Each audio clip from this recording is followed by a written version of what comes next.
എല്ലാവരും ഒന്ന് മുമ്പിലേക്ക് വന്നിരിക്കാൻ പറ്റണം please.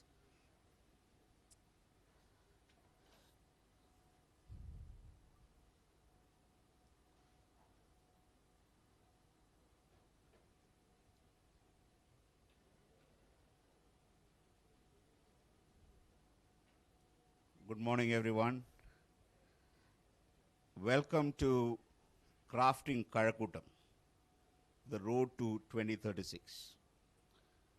This is a forum organized by the Global Givers Foundation to elicit ideas and set direction for the future of Trivandrum. Karakutam is very unique. Within a small radius lies sectors that can transform India, very key sectors. The heart of India's space program is right here. The pride of India's defense program, BrahMos, is right here. The concept of tech parks that transformed India's IT landscape started here, right here. India's electronics manufacturing was here. We have centers of national importance and world-renowned research institutions like Sri Chitra, RGCB, CDAC, Indian Institute of Space Technologies, CSIR labs, all within a small radius of this place. Despite all these advantages, we have not been able to capitalize it. This is a city which is kind of stagnated. In a world being transformed by AI and deep tech, we have an opportunity. We have, Karakutam specifically, has the opportunity to become India's first deep tech corridor. Can the new leadership of Karakutam leverage and channelize Government of India's priority sector initiatives to Trivandrum?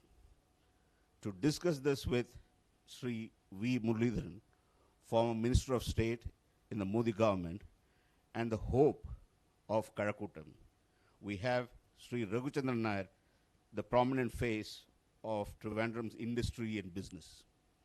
I welcome Muraleedharan ji on stage, please. And I welcome Sri Raghunathan Nair on the stage, please.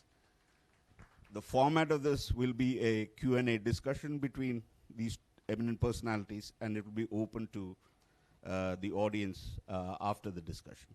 Thank you.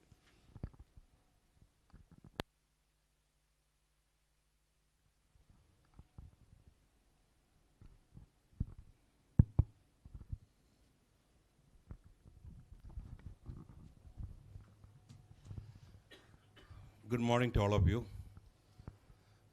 I think we have the right person here to tell us what he has for a constituency like Karakutam, which is about 2,175 acres.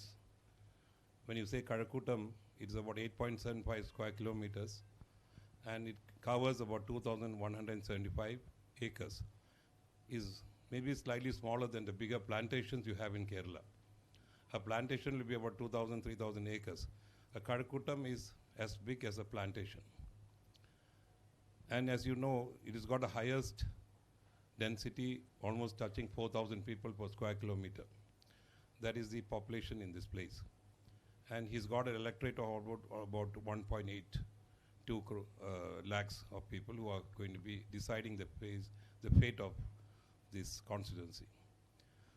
Before that, I need to tell you something, that Karakutam is going to be the thrust for the development of Trivandrum. It is going to be a major contributor to the GDP of the state as well as Trivandrum. Most of the major industries which is going to be seen in the future is going to be located in this place.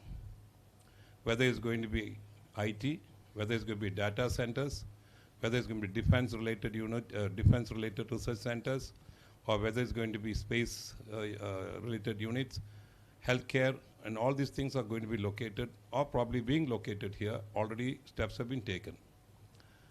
And as you all know that if you look at the real estate is what indicates whether this particular center is going to be the thrust.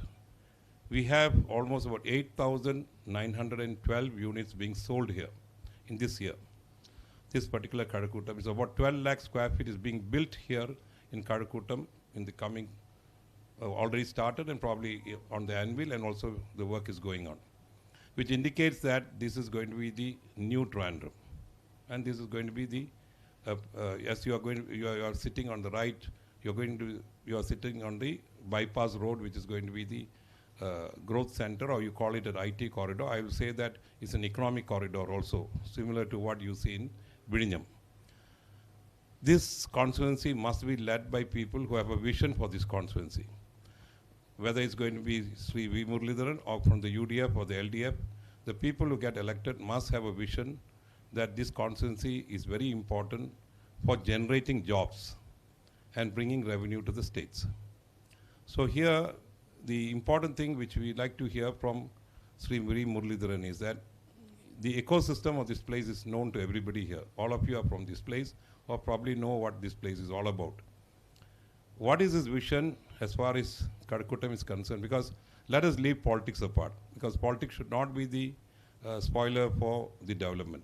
Let it come. Politics will come in between, but there has to be a vision. And along with the vision, there has to be a passion. So he has been here, last election he had worked in this constituency. He did not succeed, but he continued working here to make sure that his presence is there. What happens most of the time, when somebody stands in a particular constituency, after his defeat, he does not even turn around and he doesn't even stay back to see what happens. And that's the end of the thing, because they come here as an interim arrangement. Here is a person who is now staying back and trying his luck again in these particular elections. And I'm quite sure by this time he has done a lot of studies, in-depth studies about this constituency, which I'm quite sure that you should hear from him. Then we will go to the questions. We'll see what he has to say first, and from that, whatever statement he makes, we'll pick up from that questions, and then we'll talk to him, and probably all of you can firm up your ideas, what questions you like to ask, and with that we'll move forward. Sri V. Muraleedharan, you have distinguished yourself as a very good BJP president, a very good BJP leader, as a good union minister, and you have always been very eloquent in your language. You have been very articulate in English, Hindi, and Malayalam, and we have never found that there was a gap in the communication between the north and the south, because you were there to do the part of the exercise for us. Now the question now is that you are talking about the state. And here is a state where we all know that BJP will not come to power in the state, because it is a known thing. There's no point we talking something, because we know BJP will not reach the power to come to the seat of power, but they are going to be a deciding factor in a lot of things. So here is what we like to hear from you. How you intend to, what is your focus first about the election? You know, since you know that you may not come to power, but you are very confident that you can definitely serve the people better and see that, you know, their requirements and their ambitions are met. So we'd like to hear from you first what you have in mind for us, because let us leave politics apart. We'll talk about development. Please. Good morning to all of you. And Raghujandran Nair is a very close old friend, but he tries to play some mischief in between. As always, he does. So today also he made an opening statement saying that you will not be coming to power.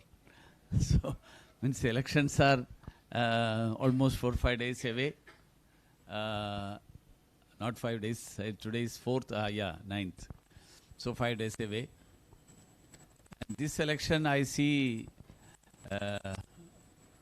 very different from the earlier elections, because of two factors. No, I will come to the development part definitely, but before that, as an opening statement, because you made an opening statement which is a political color, tone. So I have to put for my perspective on that. So this election, for the first time in the history of Kerala, or perhaps Bengal, this might have happened, but I am not sure anywhere it happened. Because three very senior leaders of the ruling party is contesting the elections against them. And they are not people who left the party some years ago or any such thing. They left their party and decided to contest against them just during the last, when the nomination process was on. This is a thing that is happening for the first time in Kerala, especially for a party which is known to be a cadre party. And that is only the, I would say, the tip of the iceberg. Because below the water, the major portion is below the water, which has come in the form of many people expressing the view that this government shouldn't continue for the sake of the party. Means if the party has to be there, it should uphold its values and principles. And if it has to uphold its values and principles, it should not come to power. So this is a new theory that is coming in, because every political party tries to come to power and strengthen and spread its philosophy and ideology. But a section of the party who is in power says that this party should not come back to power, so that the party will remain as it is. Otherwise, the Bengal experience will be there in Kerala. So that is why I say that there are a lot of undercurrents which we have not been able to assess. So with that undercurrent, what will be the result is yet to be known and yet to be seen. So I would say that one thing I am sure, because normally in earlier years when the elections used to happen, the regular question or the permanent question that people like us had to face was, will you open your account? That was the first, that was a major question. Will BJP open its account this time? Will BJP open its account this time? But this time nobody is asking that question. People are asking, how many seats will you win? Will it reach double digits or will you be single digit? So that means about the single digit there is no doubt. Whether about the double digit they are not sure. So that is the scenario. So in such a scenario, I foresee a situation where the impact of the BJP, the influence of BJP will be there in the governance of Kerala in the coming years. That's what I foresee. And with that, I move on to the development part. Because Prime Minister Modi has been saying that there should be a double engine government. Now, if I say we have both the ends, we have governments. At the top, the government of India is there. At the lowest level, the corporation is there. The linking factor is missing. That's why if there is a linking factor, then things will become smooth. And for that, I have an example of what government of India can do, or government of India's efforts can do. For example, Visakhapatnam is now the developing as a city. It is a very beautiful city, I would say. One of the most beautiful cities with good beach, good living infrastructure, everything good. And for the new state of Andhra Pradesh, they had initially made 3 capitals. They had Visakhapatnam as their legislative capital, the Amravati as the administrative capital, and Chittoor or somewhere near that as their judicial capital. So the High Court was at one place, the Secretariat was at another place, the Assembly used to meet in another place, third place. Overall, Visakhapatnam being the northern part of Andhra Pradesh, now has attracted investment of $15 billion for the Google's AI center. And the Amravati, which is the capital of Andhra Pradesh, they have created a quantum valley where quantum is investing, many people are investing. So I would say with a forward-looking, futuristic, as somebody who is having a futuristic vision. Kadakuttam can, in that sense, I agree completely with you that you said that Kadakuttam is going to be the, what is the word used? The growth center. No. It is going to be the job generator. Job generator. Not only job generator, it will be the center of the Kerala's economic growth. Major contributor to GDP. Yes, major contributor to GDP. That exactly is the thing. Because the Technopark has, we have a comparatively good infrastructure starting right from the beginning. And before I come into the Technopark, I will start with Keltron. Because electronics industry, Keltron was the first such major industry in the entire country. So in that sense, Thiruvananthapuram was the electronic capital of the whole country. We lost it out to many others in the later years. And then we had the Technopark. But now Technopark is, as I understand, I'm not a very expert in IT, but a little that I understand, that I have tried to understand, I understand that Technopark employs a lot of people, but the total revenue or the total income that is generated, compare it with the number of people who are involved, that ratio is a very poor ratio.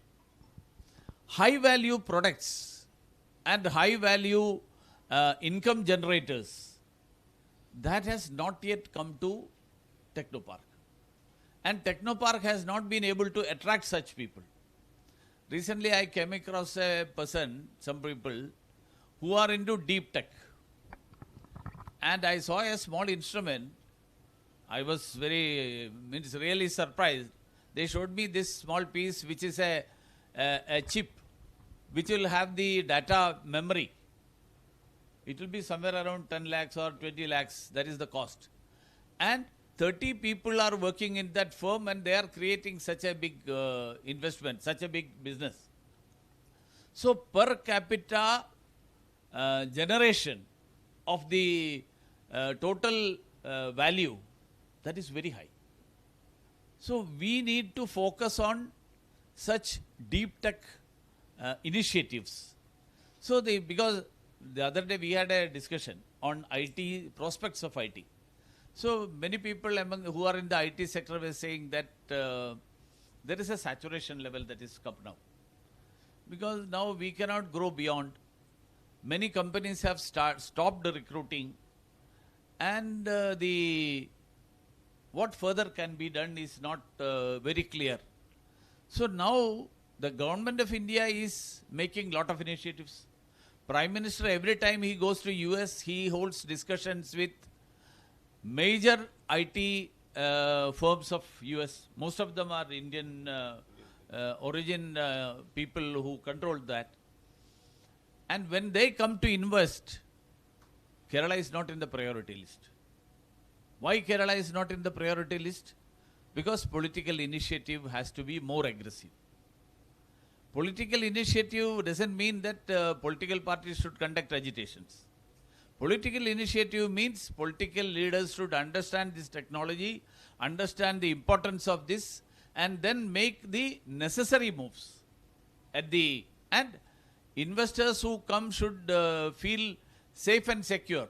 That one day suddenly there will be a bandh, call for a hartal, and you land up at the Thiruvananthapuram airport and you are stuck there. That situation will not be there. This has to be assured by the government. I am sure that even if I go by what Raghujandranji said, that BJP will not come to government, the worst thing that will happen.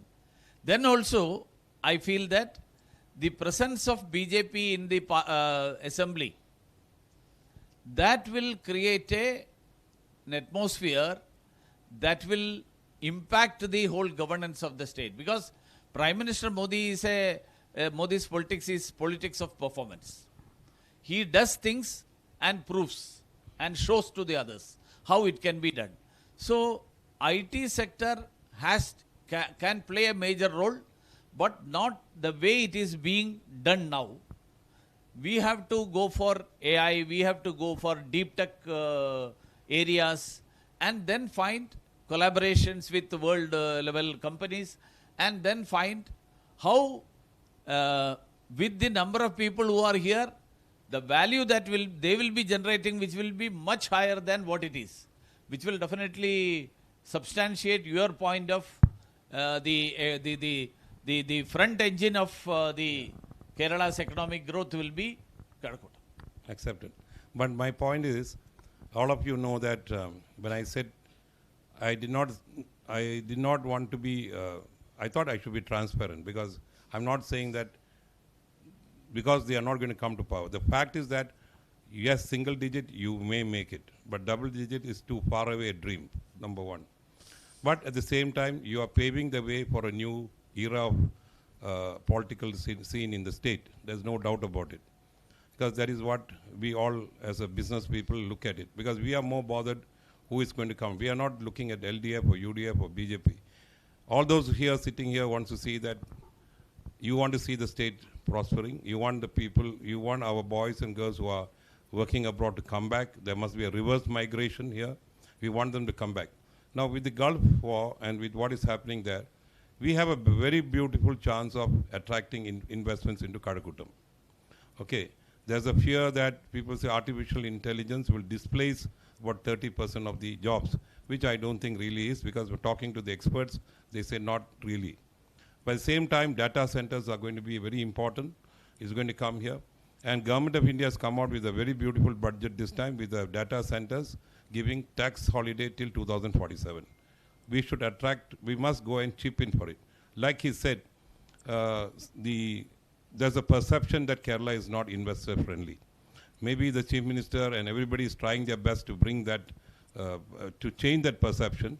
When recently the US Consul General was in Trivandrum and we had gone out together for a dinner, and he was telling that, I said, sir, if somebody comes to Chennai and ask you that, that we are looking at the south to invest, which is the state will you probably suggest? He said first Chennai, he said Bangalore, he said Telangana. He never mentioned Kerala. I said, why are you not mentioning Kerala? He said, we got very bad experience with Coca-Cola and all those stories you are saying. So we have to tell him that, the state is no more the same as before. The people's voice are becoming stronger, and people are going to be a deciding factor, and things are changed. Not the old political, the trade unionism doesn't really work here. And here is we have an important thing which we have to remember. See, when we miss the bus, we always miss the bus. We have never been able, when you have a UDF coming to power, you have BJP there. Or when you have Congress in power there, you have a Marxist government here. We have never aligned ourselves with the center. That is what we always has been happening, and we miss a lot of bus. We miss a lot of opportunities because we have never been able to align ourselves to that.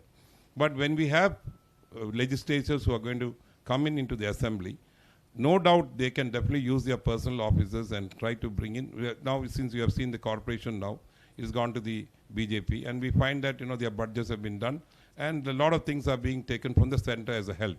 Similar help is being what we are going to look at you also, because we know that numbers in the assembly, there are three scenarios which we talk in our business circle. One, you have a LDF government coming with a thin majority, number one. Number two, you have a Congress government coming to power. Yes, there is a threat. There's a feeling that in the Congress government coming to power, there can be a leadership crisis in the party, number one. Number two, the control over the UDF will be met by another coalition partner who may be a partner who is going to be second in the line. He may be deciding factor. Number three, we have a situation where none of them get a majority, and we have more BJP candidates in the assembly, and there comes a hung assembly, and we have a hung assembly where the BJP MLAs will have a deciding factor or the last say on some decisions being taken. These are three scenarios. This scenario is something which people have to decide. What scenario do you want to get into? But nevertheless, the talk is that people are optimistic that this time opening an account is, yes, You will open account. Now the question is only the numbers. We have to hear the numbers. This is what we have to hear.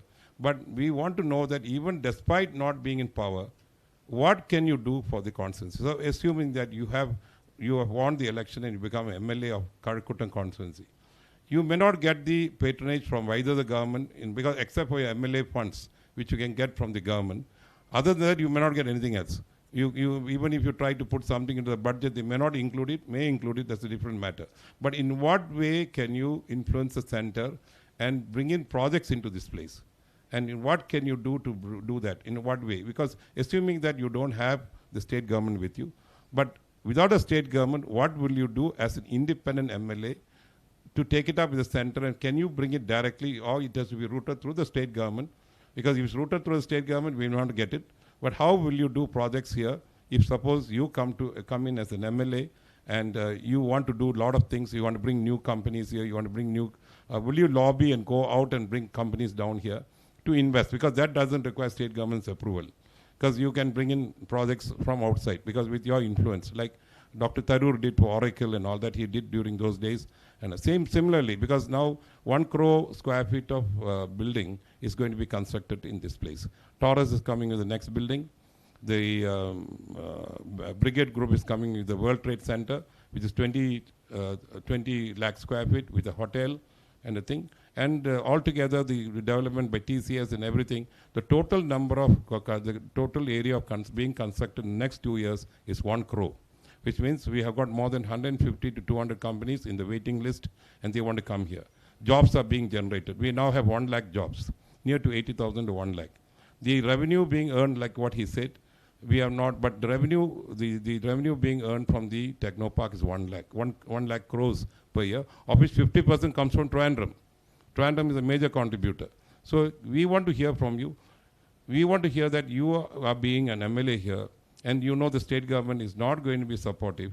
Can you bring in projects from your influence with the center, and also influence people from the other sector, from the private sector, to come and invest in the constituency, and see that, that we have more and more companies coming here on the space sector, the defense sector, because we have ISRO here, which is going to be a major center, because space technology is important. We have the Science School with 200 acres lying there. You have space there for defense-related projects. So in what way? We want to hear from you. This is a major thing of concern for everybody, because say that, okay, we elect him and he becomes an MLA. What can he do if the government is not with him? This is a question which all of you have and I also have. Will you, as an independent person, as an MLA of the BJP, without the state government in your favor, what will you do? First of all, let me make it very clear that individually as well as a party, we are in favor of private investment coming in every place. We don't believe that government will do everything. Even as a principle, we don't agree with that. Because government has to make policies, that's all. The rest of the things will be done by the private players, society, entrepreneurs, everyone. So the government investment part is a very, very minor part. Policy cannot be done only for a particular area. Policy will be for the state. So the government, even if, whichever government is in power, that government will try for the entire state. But as an MLA, each MLA has the opportunity or the authority to make efforts to ensure that investments comes to his area. And it did not come through the government. It is not required also. So, even before I filed my nomination, I had a detailed discussion on 9 sectors, including IT, skill development, industry, all these sectors. So I had experts coming in, discuss all the issues that we are facing, and then we had a interaction with stakeholders. First round was experts, then second round was with stakeholders. I am sure that if I get elected, I'm going to form an advisory council, a group of experts who will be helping me in identifying and preparing a roadmap on how we should go ahead, including IT sector or various other sectors of which will sort of propel the economic growth. And with the help of those expertise and advice, I am sure that with my almost 45 years of experience in the public field, and perhaps in the whole country, I don't think that there is any state where I will find it difficult to contact somebody, because I can pull the strings wherever it is required and then get things done. So that will be useful for Kadakutam. So bringing in investment, whether it is from Mumbai or Bangalore or anywhere else, that has no connection with whoever is, no relevance with who is in government. Government should be there, government will be there. And no government, I am sure that, say for example, ultimately government will also benefit by such a major initiative getting started here. At the maximum what they will say, we facilitated. Let them have that benefit. I will be happy if it comes to Kadakutam and the people of Kadakutam gets benefited. Ultimately, the government says that we brought it. Let it be there. But I am going to do this, even if the government claims that they have done it. Yeah. This is precisely what happens when you have success, you have too many fathers. This happens in the case of the bypass road here. The Marxist Party says they did the road. Congress says they brought the road. The BJP said we did the road. Ultimately, the proof of the pudding is in the eating. And ultimately, the road is there. We have to enjoy it. My question to you is that, you see, this is going to be also important tourism center. Okay. Now, in this particular tourism center, almost about 8 5-star hotels are coming into Trivandrum. Okay. Of which 5 5-star hotels are located in your constituency. Yes. Starting with the Marriott Hotel coming up in the Techno Park, another hotel coming up by another NRI investor on the Ullur Akulam Road, which is a 2-acre plot. I think it's going to be Taj. Then you have the Reheja Center stuck for 18 years. And till today, that issue has not been resolved. And they were trying to get away, saying that they wanted to get away from here. We have been telling them, hold on. 18 years they have been trying to put up a convention center and a hotel in the 42-acre of land, which you are also aware, near Akulam. Then you have the Lilac Hotel coming up behind by Tamara. Then you have Lulu's, Yusuf Ali's hotel, I think Sheraton, coming up near Chake. And the other one definitely is the Adani's hotel coming up in the airport and all that. So that indicates that the tourism potential in this area is very high. And also you have, to support the tourism, you have infrastructure. You got a good highway here. You got the Trivandrum North railway station here, which is there, which you have to develop because the railway station is in shambles. It is definitely not worth, you can't call it a railway station at all, because that requires an upgradation totally, which you have to focus on, because that is very important center for people to come in. And at the same time, you have the Veli Lake, which is a beautiful lake. We got the Akulam Lake, which you can't call a lake. You can call it as a maybe a African what do you call pile or whatever it is. Then you have the Kadaramkulam Lake and all that. These are all beautiful places you have. At the same time, you have a beautiful beach. And today, a lot of people have moved off from the Shangomam Beach to St. Andrews Beach. That area has become very, very beautiful. So you have a lot of things in your book, which is as far as tourism is concerned. And for that tourism to flourish, you require infrastructure. You got airport is so near to you because the international airport will be very soon. We interact with the Adanis, and the domestic airport will be shifted totally to the Chaka site, and work is almost on. So these are things which are happening.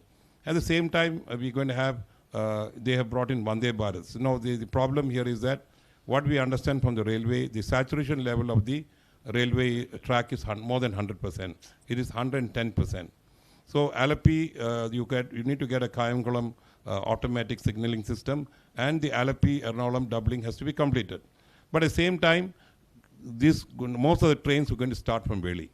And this is where he plays a big role, to bring in new trains. And we want stops at Karakutam fundamentally, because Karakutam is going to be the hub of activity. Most of the trains doesn't stop here. So these are things which are really bothering the minds of people. At the same time, I'm telling you that this is the only constituency there is no park. No parks at all. For the children to come and play, there's no park. For the family to take children out, there's no park. So you need to find space for a park in this constituency where you have more than 10,000 apartments coming up here. And there's no space for them to go out. There's no cycling track. There is no pedestrian walking capacity. There's no public toilets. There's a lot of things are there, which some things we can do yourself. But I'm quite sure what you said is right. The government's job is only to facilitate and also to regulate. Government is not supposed to get into business. And that's what every time we see government gets into business. But here, I found that his statement was very good. We have to lobby to bring companies here. There's only way, which we have been doing from the Chamber of Commerce side. People like you, MLAs, coming with us to meet the concerned people and giving them confidence. Come and invest into my constituency. I'll ensure you that we will give you all the facilities. But here, there is one challenge for you. This is the only constituency you don't have a proper water supply here. This is the only constituency you don't have a drainage supply. So these two things have to be done up at the earliest. So once your infrastructure is in place, your railway line is well in place, your roads are in place, your air traffic, your airport is in place, and you have all the basic ingredients like electricity. Today, we are depending on the Pallipuram substation. That is now almost full. You're not going to get new projects unless you have another substation. So these are things which you have to really focus on. So we want to hear from you. You must have done a study about this constituency and basically about infrastructure. What have you have in mind and how you intend to achieve it? Out of the 9 sectors, 1 sector was infrastructure. So we had a thorough discussion on these aspects. And we have developed a vision for 2036. It is 10 years. Because even though if I am elected, I will be elected for 5 years. But everything cannot be completed in 5 years. So I have kept a time frame of 10 years. And by 2036, what will be the vision of Karakutam? In that, we have developed it into 4 major pillars. There is one is the tech city, Medicity, knowledge city, and lake city, which covers all these aspects. So the fact of hospitality industry and tourism. You should add to it Rocket City also. We can have that. But that will come into tech. Because we have put all those things into tech. So Lake City is for entertainment, tourism, related matters. Because Veli is there, Akulam is there, all this Kadinangulam is there, all these things are there. But the infrastructure has to be there. And regarding railways, I had detailed interactions with the present Union Minister for Railways, Mr. Ashwini Vaishnav, because he happened to be an MP when I was a minister, initially. So, in the Rajya Sabha, we were together. So, we used to discuss a lot of things. And then, we continued that even after he became an MP, became the Railways Minister. So, he explained to me the bottlenecks in Kerala's railway infrastructure development. The fact that you mentioned is correct. But beyond that, the biggest problem that railways is facing is Ernakulam-Shornur sector, where it is completely, unless there is a third line, railway line, we will not be able to introduce further trains. So this is an aspect that the railways is looking into. Fortunately, they have land available there, so they feel that they can have the acquisition there.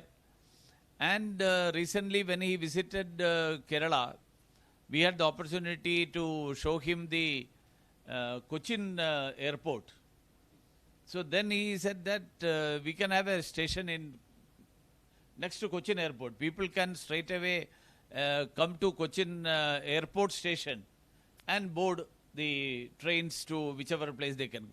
So he is such a person. So he doesn't go more for technicalities. Instead of technicalities, he is more on practical issues and realities. So railways, I suggested to him, because initially only Nemam was discussed. People were saying Nemam terminal. So I told him that Nemam is not the only place in Trivandrum where, because trains coming from the northern side of Trivandrum city, if it has to cross Thiruvananthapuram, that is Tambanur, and go to Nemam, everyone will get down in Tambanur. Nemam will be the shunting station. Nemam cannot be the originating station for trains. Because even if it originates, people will prefer to board from Tambanur. And you cannot ease the traffic, the road traffic congestion in Tambanur and nearby areas if everyone gets down there. So make Kochuveli as another terminal. So that is why railway started Thiruvananthapuram along with the major central station of Thiruvananthapuram. There will be a Thiruvananthapuram North and a Thiruvananthapuram South. And Thiruvananthapuram South will mostly be for shunting, not for much for passenger, maybe a little for cargo also. But Kochuveli will slowly develop into one of the, means a sort of both Thiruvananthapuram and Thiruvananthapuram North getting almost equal importance and development. But the bottleneck there, what we are facing now is the mobile connectivity. That multi-connectivity is not there. People who get down, even I had the experience. I landed reached Kochuveli station early morning at 5:30. People were waiting there. No bus transport, no auto rickshaws, no taxi. And auto rickshaws, they will decide where they will take the passenger. Passenger cannot decide where they want to go. So this was the situation. So this has to change. So that can change if, for example, electric buses. Small buses can ply into small lanes. So more number of electric buses come in. Then the number of the city transport can be made mostly to electric buses and small buses, which can go into smaller lanes also. Now the buses which carry 52 passengers, they operate and it cannot go into every lane. And Thiruvananthapuram, there are many areas where if you enter from this side, from the other side, traffic has to be stopped. So once this goes, then only it can be done. So infrastructure, including the bylanes, has to be developed. Infrastructure at the airport has to be developed. Airport has to get more services. Even now, Cochin is at least 4 or 5 times number of services are much more than Thiruvananthapuram. That has to improve, and there will have to be regular sort of connecting flight services. I was of the view, even before Kannur airport came, I was of the view that there was no need for an international airport in Kannur. 3 airports are there, Calicut, Cochin and Thiruvananthapuram. All other cities can be connected by either helicopter service or even small planes, which carry 20 people, 12 people. Nepal has such a system. They have that system. So every airport need not be made international so Cochin airport, the Kannur airport is running in loss, very huge losses. We don't know how long they will be able to pull on. That's a big issue.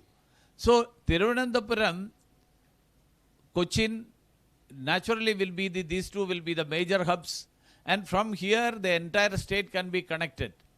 And including say for example, Sabrimala and Kanyakumari are two major tourist centers. But we don't have connectivity with these places. Air connectivity, say for example, if there is a chopper service, many people would prefer to come to Thiruvananthapuram by air, go to Kanyakumari by chopper, or go to Sabrimala by chopper. So these things, infrastructure, both air, rail and road. And then the fourth point is the water connectivity. Yes. So the waterways will have to be developed. In that, then drainage and water supply system. Unfortunately, we don't have a drainage system at all. Even the roads that are getting constructed, there is no mechanism where the rainwater can flow. So the new multi-story infrastructure that is coming up for accommodation purposes, the government and the planning hasn't envisaged such an exponential growth. So there is problem of water, scarcity of water. So there is a sort of a distrust or mistrust between the local people and the flat owners. Because the local people feel that these flats have come up, that's why we are not getting water. Flat owners say that we are getting water in tankers. We are not getting either. So this issue will have to be solved at with a long-term vision. And one of the sectors that we discussed was water. Means drinking water, the water level, how it can be improved, and how the drainage system and because the sewerage that is there in Muraleedharan, that is not connected with the waste that we get in Karakutam. So Technopark, even Technopark, which is considered to be a forward-looking industry, has some mechanism where it is against means the water body that is there, it is contaminated, polluted, which doesn't look good for a place like Technopark. So Technopark, maybe they don't have an option, that is why it has happened so. I think, see, what you have to understand, the Muraleedharan plant which we have is 107 MLD, is the drainage it can process. And the water which is coming out from there is drinkable, is 3 BOD. That means I was there when it was inaugurated. The company which implemented that took out the water after treatment and he drank the water. We have a mental block, we don't drink. Okay. But what is happening in that the treatment plan is that today we got only 67 MLD reaching that place, which means its capacity is still available. And this is where I think Karakutam has to get connected at any cost, because water is coming out from that after treatment. The water is going to the sea. Actually, you all should go and see that treatment plant. You can go there. Out of Kanamba, you can. There's no smell, and the treatment plant water is just being drained out through the drain into the sea. Actually, if you pipe that water and take it to the bypass road, you can make all the greenery and make sure that it can be used. It can be given to the railway station for cleaning the trains. It can be given to the bus terminals for washing the buses. But nobody has got this thought of taking it out. Here is where I think here he plays a major role. If he can tap that thing, I'm quite sure that you will get a drainage system for that. Then regarding water, you have the option for you to get the water is only from Vamanavaram River, because that is the only thing you can do. So you have to bring the water from Vamanavaram River and get it into a place to store that, and that water can be distributed in this area. This is what I think he has got that in mind. But I have to tell you something. The area where he is talking about, this is like something what he said just now. He gave a caveat also. He said it cannot be completed in 5 years. It takes time, because you know how the money is. The state government has to pump in money, or he has to bring in money from somewhere, and which he cannot, because it's a sovereign guarantee required to guarantee the funds. So it's not that easy. But nevertheless, it's better to start from somewhere. At the same time, this is a place where I think Karakutam requires a master plan. I'm very clear. Our master plan, which we did for Trivandrum, is only for the city area. And Karakutam is a lot of areas outside the city limits. And if you are going to bring projects into this place, to see, why did you think our IT never grew? Our IT never grew because 1991, when we started the IT park, 1991, that period, till today we never grew because it's only government dominated.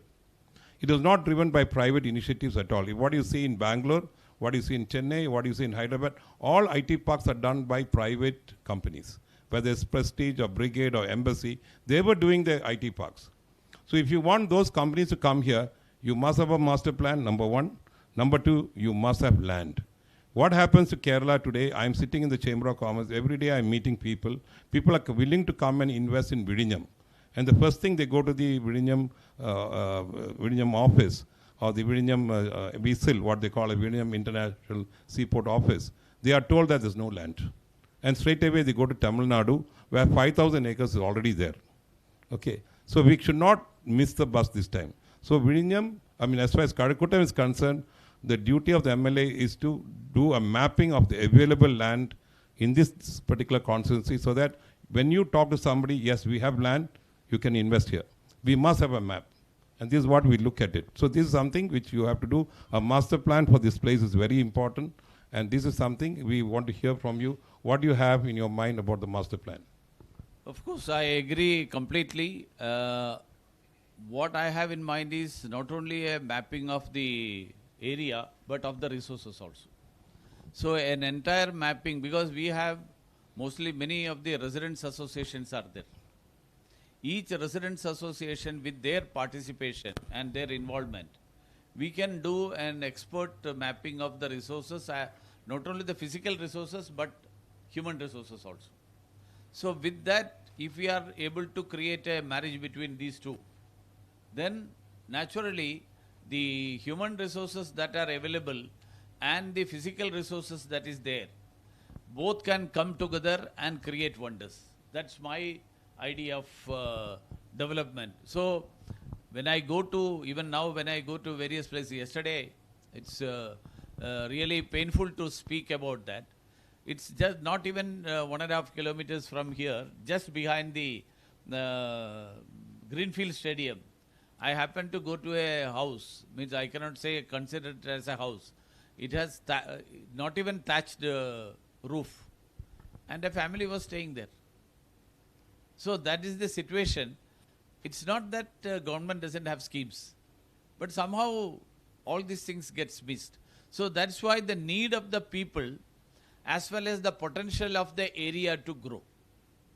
So the potential of the area to grow has to be mapped by way of physical resources available, and then the need of the people on what are their requirements, what are their capabilities, how their requirements can be fulfilled by the capabilities of that society.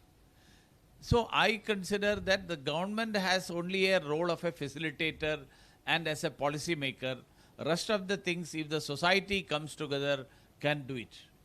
And no government can negate the society's will.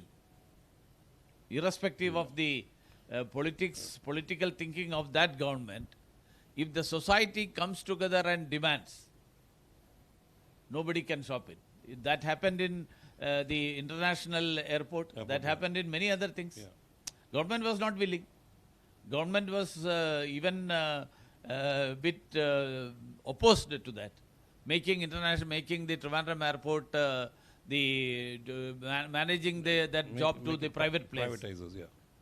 So, but then ultimately it happened because the entire, so they realized that the society is for privatization. I think what he is trying to say is that we must have a stakeholder consultation. Yeah, that's so to have a stakeholder consultation only will make Karakutam grow. Otherwise, what happens, you have a lot of anonymous letters going. Because I know that very clearly. You got the pseudo-environmentalist, what you call Kabada Paristhithivaadigal, and the RTI blackmailers putting a spoke in everything. So this is something, because being land staff in this place, vertical growth is only possible. Okay. And here is this Karakutam should be a research cluster. You have Rajiv Gandhi Biotechnology Center. You have a lot of things relating to that. 36 institutions, sir. Yeah, there are 36 institutions here. And this should become a research cluster also.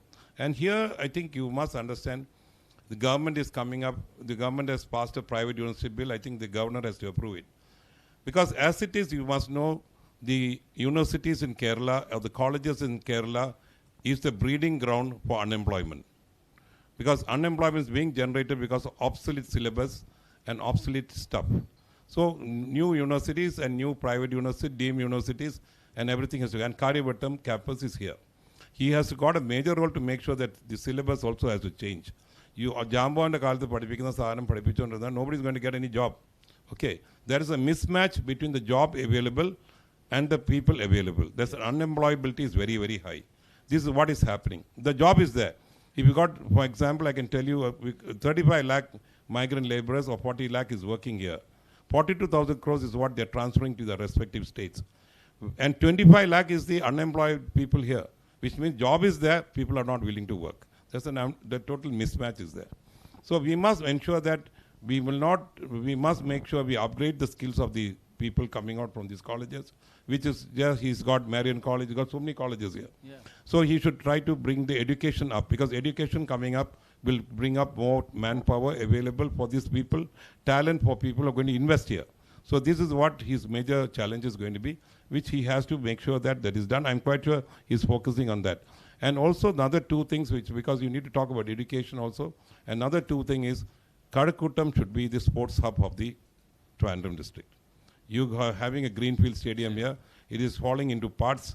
I think it's high time government take over, or you must make sure that somebody come and put in investment, because KCA has come in and given a proposal to take over the place. They are willing to buy it out and make it the center for international cricket matches. They have opened up another one near Menankulam recently. Recently their stadium has come up in Menankulam also. So Kadakuttam must be also a sports hub, where you have all sporting activities, including football, everything happening here. And it should also become a cultural hub, where you have all the film festivals, everything happening. You have the Kinfra Park here, right next door. Yeah. And the only thing what Trivandrum lacks is that there's no place for trade exhibitions. And the Greenfield Stadium area next to it has got 15 acres, 20 acres of land for doing a place like what you have in Delhi, where trade fairs can be conducted. So and film shootings should come in, and film parks should come in, private film shooting areas have to come in. So these are areas where entertainment industry also has to come in. So this area is not, under his list, he has to include sports, he has to include entertainment, he has to include education also. So we want to hear from you on that also.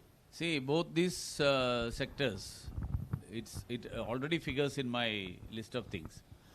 Because it's more than a Greenfield Stadium, we have the LNCP also. LNCP also. And LNCP is not catering to the needs of the IT sector. Because people who are working from morning till evening, for some physical activity, there is no open gym anywhere. And there is no open place where you can have at least a morning walk. Since you talk about LNCP, sorry to interrupt you, can you assure us that you will bring the sports university to Trivandrum? No, that is my target. Because LNCP, instead of continuing as a college, it should become the sports university. Correct. Then when it becomes the sports university, naturally it has a large facility there. Yeah, correct.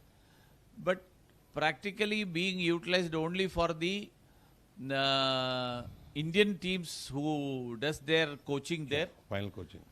And some very limited number of people who go there for regular some exercise and other things. But it should attract more number of people. Then the biggest issue is connectivity. Yeah. So small facilities for people to travel, come back, late evening buses. That is why I mentioned about the electric bus system. And then the education part. Education, as you mentioned rightly, it has to be linked with skills. Even those people who have done only 10th standard pass, they can have a better earning by having the required skills. I have the practical experience in Dubai consulate. When I was minister, we had a program for the drivers who came went from India. Drivers knew their local language, nothing beyond that, and some sort of broken Hindi. We started a skill training center for teaching them and giving them the skills for English speaking and Arabic speaking and some basic knowledge of computer. They may not be able to write, but they will be able to speak. So a company which wants a driver whom they want to send to the airport to receive a guest who is coming, this driver can manage the whole job. When the guest comes in, he can say, "Hi sir, how are you? I am from so and so, from such and such company. Pleasure meeting you. We are waiting for you. Welcome to Thiruvananthapuram. Please come." This much English, if he is able to speak, then the guest will feel comfortable. Now, what we do is, in India, we send a driver who knows only to drive, and we send another person who knows only to welcome. So, I always, even now, for me, it is a very, very surprising thing that I had the experience in Ethiopia. Addis Ababa airport, I will consider in the whole world, the most sort of human, how human beings can be multi-capacity people. One person coming, he will hold the board, welcome. Multi-talented. Multi-talented. We welcome at the aerobridge, not aerobridge, welcome even at the ladder point. He will take my bag, then put it into the driver, he will drive. He will take me to the terminal, hand me over to the person who is waiting there. So 3 jobs he does: driver, the person who welcomes, and who carries the luggage. In Air India, in our airports in Delhi, there will be one person holding the placard. He will be an officer. He will not take the bag. For taking the bag, there will be somebody else. And for driving me, there will be a third person. So this can be done. So with the proper talent. So that's why I said that I want to say, so 10th standard people also can have a better earning. So, and educational institutions should, as you rightly mentioned, should know the need of the market, the requirement of the market. Market should decide what is to be taught. Then the subjects that are taught will change as per the need of the market. Right. So this unfortunately is not happening because our syllabus making system is very, very stiff. It's not sort of... It's basically because I'm also a member of the Kerala University Senate member. What I found sitting in the Senate is a waste of time. Nothing happens. It's only shouting here, calling names to the Vice Chancellor, calling him all sorts of names, nothing. And nobody talks about syllabus. Nobody talks about upgrading the capability of the students. And actually you have a thing here. When you become MLA here, you're going to be into the syndicate of the Kerala University because the university is here. This is a very difficult task because it is totally unionized. It's totally unionized. No, none of these guys are interested in performing well because I'm sorry if there are any teacher community people here. The main stumbling block is the teacher community. They are not willing to upgrade because if they upgrade, they have to learn. If they learn only, they can teach. They are not willing to do that. That is what is happening. So here, I think like you have good colleges around St. Thomas Engineering Colleges here. In your place, you have the Marian Engineering College. You got St. Xavier's College, which I studied during my days. So education is very important focus, which he has to spend time looking at it because he has a lot of things to do. At the same time, there are questions people asking me, will the new MLA be able to make Akulam Lake a lake? Will you be able to make the area clear for boating, for people to come and relax? Will you be able to do it? I have already mentioned that that's been my priority. So Akulam is there. Even the Amayanjan Tod and the Tettiyar Tod, Parvati Putanar.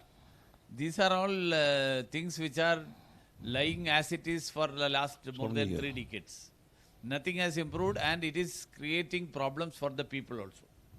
And this regarding education, I think we need not depend entirely on the redressing the university system. Instead of that, autonomous colleges can come up. Deemed universities. Deemed universities can come up. Autonomous colleges can come up.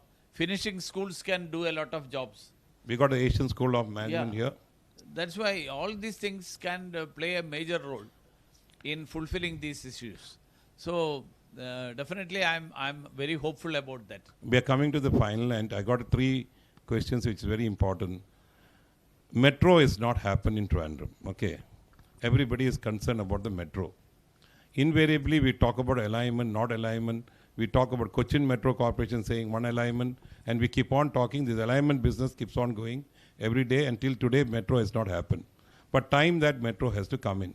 What we require in Trivandrum today, a couple of things, which this one, we require a flyover in some places, which you know where it is, especially near the Arkulam Bridge, the Arkulam Junction requires a flyover. It's very, very important because to cross the road is definitely difficult. Also, to cross road into this Rako residency, that junction also requires a flyover. Then the other one is definitely the metro, which we have to really upgrade ourselves to become. So will you take steps to get this metro in place? Because this metro business, people are keeping and fooling us. Everybody keeps on telling cock and bull stories, and we're still not sure what's happening. And we definitely look forward to you because your influence on the center, because they say that the urban ministry, government of India says you have a certain amount of population is required to reach them. If that is the case, can we think of Artingal to Neyatingara metro, which goes through the Technopark and your constituency in Karyavatam area? That exactly is my idea. That is Greater Trivandrum Metro. Yeah. It will not be Trivandrum Metro, it will be Greater Trivandrum Metro. Yeah. So, see, unfortunately, we started thinking of metro from Srikaryam or somewhere, which is not a feasible thing. Yeah. Because Trivandrum's population is 10 lakhs, roughly. And there are many cities who have applied for metros, which has a population of 20 lakhs and above. Correct. And Government of India has not sanctioned. Not sanctioned. So we have to upgrade ourselves to be eligible. And see, Nedumangad and Attingal, in fact, Nedumangad, the road widening is happening now after almost 30 years. World Bank aid. Yeah. It should have happened much earlier, long time back. Because Nedumangad, say, if you look at Cochin, adjoining Cochin, we have 6 or 7 municipalities. Cochin, one corporation is there, but adjoining Cochin, there are Kalamasheri is there, Trikakara is there, Maradi is there, Tripunathura is there, Kalamasheri is there, Aluve is there. So 6 or 7 municipalities are there. Together, people considered as Greater Cochin. Greater Cochin. And then now, Cochin is extending up to Trichur. People who work in Cochin stay in Trichur. Means well-to-do, means good jobs. People say that staying in Ernakulam is not, it's not financially viable, but they feel peacefully I can stay in Trichur. Yeah. So the same thing can happen to if we extend Trivandrum to Nedumangad, Neyatingara and Attingal. So these 3 major towns, up to that area, if it becomes urban areas, then expansion can easily go further. And then connectivity with these places. So metro need not be linear, it can be circular also. So metro always need not be starting from this point to this point. It can be a circular metro. Yeah. If there is a circular metro, you will have always Viability is better. Viability is better. So these things will have to be discussed, thought of. I don't know whether anybody has proposed this till now, but we had some discussions. We have proposed from Artingal to Neyatingara, a circular metro only. Circular metro. Yeah. So this type of a mechanism, if it happens, then definitely there is a scope.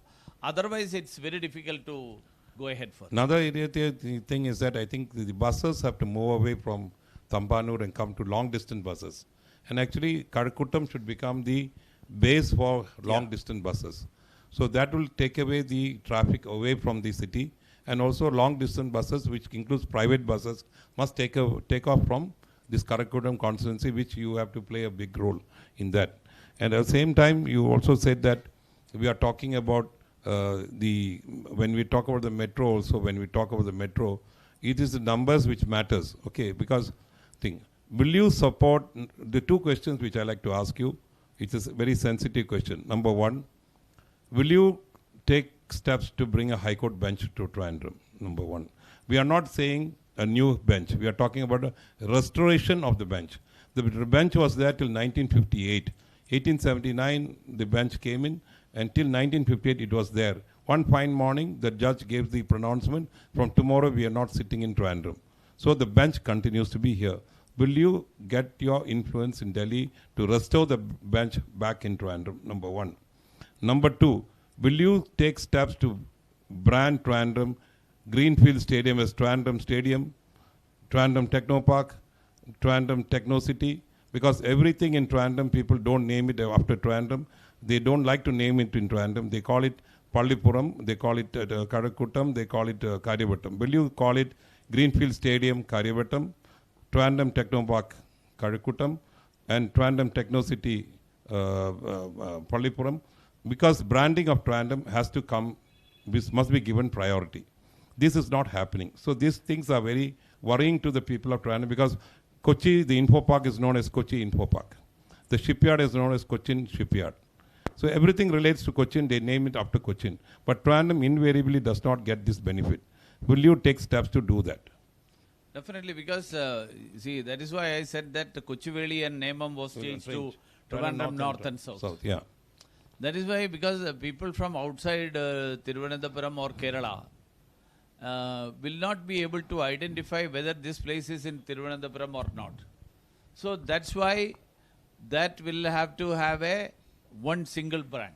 And that single brand's brand visibility and brand strength will definitely push things, many things will be pushed up. So that I have no doubt. And regarding this, the first point of 2 points you asked. One is branding. Long distance buses. Long distance buses. High Court bench. High Court bench, yeah. See, long distance buses and High Court bench, both are there. Long distance buses, I understand that there was some proposal of having a mobility hub at Injakal. Veli also. Veli and Injakal. Injakal is one for the bus only, but Veli used to be the mobility hub. So definitely that will have to be taken up. But I don't know whether Veli will have that facility. I was thinking that Kaniyapuram will be having that will be the entrance to the city. Correct. In that sense. So that area, if the government land is available and transport has a mechanism, if that can be the terminating point for the long distance buses, and from there the feeder buses and other services starts, then it will be good. And the High Court bench I already have initiated before you start. You asked me because 3 months ago, if you see my Facebook post, it is there. I met the Union Minister for Law and discussed with him the possibility and how it has to be done. And I am sure that a couple of MLAs from Trivandrum is going to bring that magic. Thank you. Very good. I think we have covered most of the questions. And the other one, there was somebody told me before I came in, see, the ambulances, all the ambulances are going through the Karakuttam, Karyavattam road. Yeah. Can those ambulances be redirected to take this road? Because that road invariably has got a lot of traffic blocks. So during your period, can you suggest that all the ambulances must ply from Karakuttam by taking this road and go by the Ullur road and get into the respective See, the problem is connectivity at medical college is the biggest issue. Even from Ullur to medical college is a big bottleneck now. So once the bottleneck, say for example, if this side is clear and from the national highway to the medical college, if there is a fast lane, then all the ambulances coming from this side can straight away, they themselves will opt. Because I don't think that for everything we can create loss. Yes. Because some people will think that which route I should go, I will decide. But definitely everyone instinctively will go through the easier route to travel. Now they find it easier to travel through that route even though it is congested. Correct. Because this road is still more problematic. Yeah. Because you will have to go to Akulam, then get in. So this we will have to find a way where people can be transported through ambulances in a faster way. Faster track. If that can be done, then I think this will be this also can be done. That should also be in your priority. In this entire route, you mentioned two. There are many signal points. Yes. There are many places where there are no signals. No signal, correct. See, crossing in a national highway is not a thing that is seen anywhere in the world. Well, correct. National highway means no crossings, no... We talk about the flyover in Akulam. Yeah, everything. You should talk about that.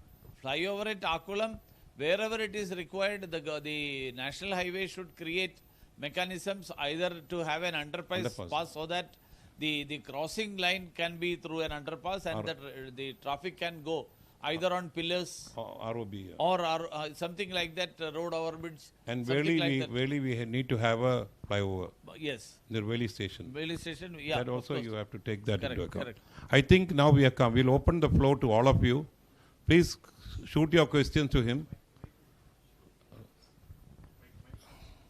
Use the occasion to shoot your questions, sir. Not ask questions, shoot your questions.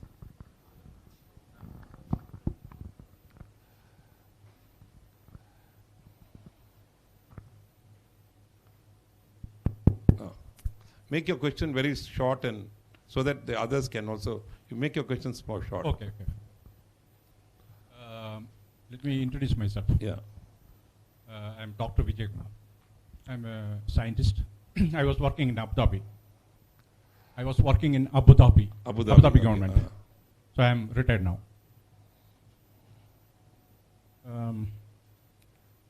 ഞാനിവിടെ 1983 കേരള യൂണിവേഴ്സിറ്റിയിൽ doctorate എടുത്തു. പക്ഷേ Kerala university ഒരു politically dominated university ആയതുകൊണ്ട് I didn't get an opportunity to work here. So I have to go to Holland. I went to Holland for higher research. അവിടെ ഐൻസ്റ്റീനൊക്കെ work ചെയ്തിരുന്ന യൂണിവേഴ്സിറ്റിയാണ്. എത്രയെങ്കിലും Nobel ലോറേറ്റ്സിനെ produce ചെയ്തിട്ടുള്ള യൂണിവേഴ്സിറ്റിയാണ്. അവിടെ ഇരുന്നുകൊണ്ട് ഞാൻ അബുദാബിയിൽ അപ്ലൈ ചെയ്തു. ഞാൻ അവിടെ വർക്ക് ചെയ്തത് കൊണ്ടാണ് എനിക്ക് അബുദാബിയിൽ എനിക്ക് പോസ്റ്റ് കിട്ടിയത്. Only on the merits, pure മെറിറ്റിലാണ് എനിക്ക് അവിടെ അപ്പോയിൻമെൻറ്റ് കിട്ടിയിരിക്കുന്നത്. പക്ഷേ കേരള യൂണിവേഴ്സിറ്റിയുടെ സിറ്റുവേഷൻ എന്ന് പറഞ്ഞു കഴിഞ്ഞാൽ ഞാൻ ഈ അടുത്ത കാലത്തൊക്കെ പോകാറുണ്ട്. It's coming down, the standards are coming down day by day. I'm sorry to say that. അങ്ങനെ ഇരിക്കുമ്പോഴാണ് ഈ മോദിജിയുടെ ഒരു പ്രോഗ്രാം വരുന്നുണ്ട്. മോദിജി പറഞ്ഞു he has announced a new education policy. അതിൽ പറയുന്നതെന്ന് പറഞ്ഞു കഴിഞ്ഞാൽ make India A global education hubs providing world class education. Number 2, improve the quality of higher education through research collaboration. 3, increase Indian academic influence globally. അടുത്ത reducing outflow of students and money. This is a very important point. നമുക്കിവിടെ opportunities ഇല്ലാത്തതുകൊണ്ടാണ് എത്രയും students, എനിക്ക് എന്നെപ്പോലുള്ളവർക്കും point വന്ന് ആ situation ഇപ്പോഴും continue ചെയ്യുന്നു. ഇപ്പോൾ അവരെല്ലാം പോകുന്ന USA, UK, Canada, Australia. So can you just say what is your question? പറയുന്നത് ഇത് വരുന്നതെന്ന് വെച്ചാൽ നമ്മുടെ വളരെയധികം റവന്യൂ ഫോറിൻ എക്സ്ചേഞ്ച് നമ്മുടെ കൺട്രിയിൽ നിന്ന് പോവാൻ ഇതിനൊരു പരിഹാരം കണ്ടേക്കുള്ളൂ. Will you make Kazhakottam an international hub for education? This is my question. See, education, I have already mentioned the ideas of how education can be sort of integrated. And now the new education policy envisages education as new areas of education on the one hand, improving higher education, And for that, new, even the global, the foreign universities can come in, private universities can be established. It comes under NEP. Yeah, it comes under NEP. And then integrating education with skills. So these aspects definitely will have to be brought in.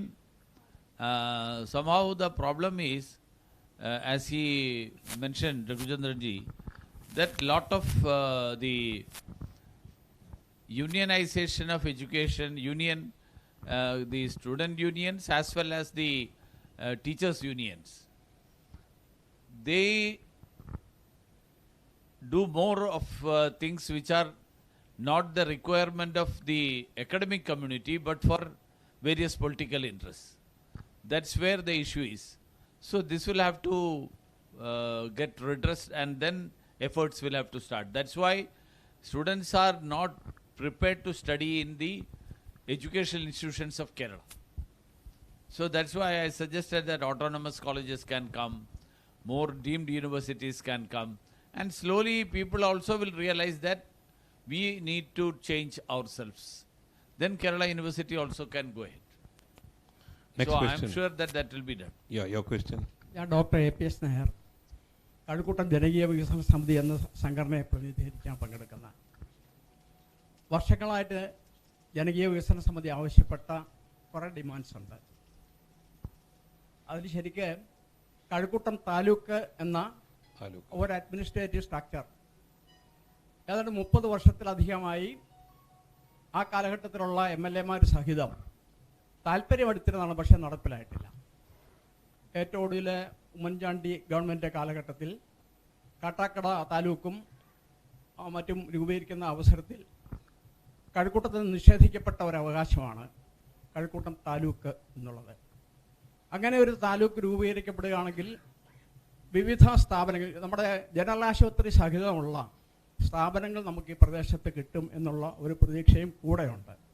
അപ്പം അതിൽ ഇപ്പം നിലവിൽ പറയുകയാണെങ്കിൽ medical college ഉണ്ട് എന്നുള്ളത് ഒഴിച്ചു കഴിഞ്ഞാൽ സാധാരണക്കാരനെ സംബന്ധിച്ചോളം ചികിത്സ ലഭിക്കാനുള്ള നല്ലൊരു സ്ഥാപനം ഗവൺമെൻറ് മേഖലയിലില്ല എന്നുള്ളത് കൊണ്ടാണ്. മറ്റൊരാവശ്യമാണ്, നമ്മളിപ്പോൾ ആറ്റിങ്ങലിനും തിരുവനന്തപുരത്തിനും ഇടയ്ക്ക് നമുക്കൊരു ബസ് സ്റ്റാൻഡില്ല. ടെക്നോ പാർക്കിൻ്റെ നോർത്തേൺ എൻഡിൽ 15 വർഷത്തോളം മുമ്പ് പ്രത്യേക ലാൻഡ് എടുത്തിട്ടിരുന്നതാണ്. പൊളിറ്റിക്കൽ റീസൺസ് കൊണ്ട് അന്നത്തെ MLA എടുത്ത ഇനിഷ്യേറ്റീവ് ആയതുകൊണ്ട് പിന്നീട് അത് നിഷേധിക്കപ്പെടുകയുണ്ടായത്. ഇന്ന് നിലവിൽ കഴക്കൂട്ടത്തുകാർ ഇപ്പോഴും പെരുവഴിയില്ല. അങ്ങോട്ടും ഇങ്ങോട്ടും പോകുന്ന ബസ്സുകളുടെ പുറകെ ഓടുന്ന ഒരു പ്രാകൃത സാഹചര്യമാണ് ഇന്ന് കഴക്കൂട്ടത്ത് ബസ് കയറാൻ നിൽക്കുന്ന ആൾക്കാർക്കുള്ളത്. അപ്പോൾ ഈ 2 ക്വസ്റ്റ്യൻസ് ആണോ? ഒരു കാര്യം കൂടിയുണ്ട്. നമ്മൾ നേരത്തെ സാർ തന്നെ പറഞ്ഞ കൂട്ടത്തിൽ പറയാം, കൊച്ചിനെ സംബന്ധിച്ചോളം അവിടെ അതിന് ചുറ്റും കുറേ മുനിസിപ്പാലിറ്റീസ് ഉണ്ട്. അപ്പോൾ ഈ മെട്രോ റെയിൽ പോലുള്ള സംവിധാനങ്ങൾ ആലോചിക്കുമ്പോൾ അവിടുത്തെ നമ്പേഴ്സിനെ വെച്ച് നോക്കുമ്പോൾ വർഷങ്ങൾക്ക് മുമ്പ് ഇവിടെ കഴക്കൂട്ടം മുനിസിപ്പാലിറ്റി എന്ന് പറഞ്ഞൊരു ഡിമാൻഡ് ഉണ്ടായിരുന്നു. ആ കഴക്കൂട്ടം മുനിസിപ്പാലിറ്റി ആക്ച്വലി മഞ്ചളാംകുഴി അലി എന്ന അദ്ദേഹം മന്ത്രിയായിരിക്കുന്ന കാലത്ത് സാങ്ഷൻ്റെ അടുത്തെത്തിയതാണ്. ഒടുവിൽ പൊളിറ്റിക്കൽ റീസൺസ് കൊണ്ട് തന്നെ അത് നിഷേധിക്കപ്പെട്ടു. ഒരു കേസ് പോയി, അതിൻ്റെ പേരിൽ ഓപ്പോസിഷനിൽ നിന്നൊരു കേസ് പോയി. ആ നിലയ്ക്ക് അന്ന് നമുക്ക് മുനിസിപ്പാലിറ്റി നിഷേധിച്ച. അപ്പോൾ ഇതേ രീതിയിലുള്ള സംവിധാനങ്ങൾ നമ്മൾ ഇതുപോലുള്ള വ്യത്യസ്തമായ വേറെ കാര്യങ്ങളും ഉണ്ട്. 10ഓളം ഡിമാൻഡ്സ് ഉണ്ട്. അതൊന്നും ഞാൻ ഈ യോഗത്തിൽ പറഞ്ഞ് സമയം കൂടുതൽ ഉപകരിക്കുന്നില്ല. ഇത് 2 മെയിനായിട്ടുള്ള ഡിമാൻഡ്. ഒന്ന്, he's talking about whether we can get a taluk, പിന്നെ he wants to know whether we can get a municipality. So taluk കിട്ടിയ ശേഷം മുനിസിപ്പാലിറ്റി കിട്ടുള്ളൂ. So look at that first. Taluk കിട്ടിയ ശേഷം മുനിസിപ്പാലിറ്റി വരാൻ പറ്റുള്ളൂ. അല്ല, എനിക്ക് തോന്നുന്നത് ഇതിൽ താലൂക്ക് ആവശ്യമാണെങ്കിൽ താലൂക്ക് ട്രൈ ചെയ്യാം, മുനിസിപ്പാലിറ്റി ആവശ്യമാണെങ്കിൽ മുനിസിപ്പാലിറ്റി ട്രൈ ചെയ്യാം. ബേസിക്കലി ഇതിൽ ഞാൻ കാണുന്നത് ഗവേണൻസ് എന്ന് പറയുന്ന മെക്കാനിസത്തിൻ്റെ ഇപ്പോഴത്തെ കോംപ്ലിക്കേറ്റഡ് പ്രോസസ്സ് കാരണമുള്ള ബുദ്ധിമുട്ടുകൾ. കാരണം ആളുകൾക്ക് ഇത്രയും ദൂരം ട്രാവൽ ചെയ്യേണ്ടി വരുന്നു എന്നുള്ളതാണ്. അതിനെ മാറ്റാൻ കഴിഞ്ഞു എന്നിരിക്കട്ടെ, എല്ലാവർക്കും അവരുടെ വീട്ടിലിരുന്നിട്ട് ഗവൺമെൻറ്റിന് ജോലി ചെയ്യാൻ പറ്റിയെന്നിരിക്കട്ടെ. പിന്നെ താലൂക്ക് ഓഫീസൊന്നും ആരും പോട്ട കാര്യമില്ല. താലൂക്ക് ഓഫീസ് എവിടെയാണെങ്കിലും കുഴപ്പമില്ല. ഓൺലൈനാണ് ഇപ്പോൾ എല്ലാം ഓൺലൈൻ ആക്കുന്ന മെക്കാനിസം ആയിന്നിരിക്കട്ടെ. ഓൺലൈൻ ആയിക്കഴിഞ്ഞാൽ പിന്നെ നമുക്ക് ഗവൺമെൻറ് ഓഫീസ് എന്ന് പറയുന്നത് ഉണ്ടാവും. ഗവൺമെൻറ് ഓഫീസ് ഉണ്ടാവില്ല എന്ന് ഞാൻ പറയില്ല. പക്ഷേ അതിന് വളരെ വളരെ ലിമിറ്റഡ് റോളേ ഉണ്ടാവുള്ളൂ. ഇപ്പോൾ തിരുവനന്തപുരത്തിൻ്റെ നമ്മുടെ ഒരു പ്രത്യേക ഒരു പ്രശ്നം എന്ന് വെച്ചാൽ, ഇപ്പോൾ ബോംബെ മുനിസിപ്പാലിറ്റി 227 വാർഡാണ് എത്രയോ കാലമായിട്ട്. ആ വാർഡ് മാറ്റിയിട്ടില്ല, അവർ കൂടിയിട്ടില്ല. 227, 229 ആക്കിയിട്ടില്ല, 215 ആക്കിയിട്ടില്ല. ഈ വാർഡ് മുറിച്ച് അപ്പുറത്താക്കിയിട്ടില്ല, ആ വാർഡ് മുറിച്ച് ഇപ്പുറത്താക്കിയിട്ടില്ല.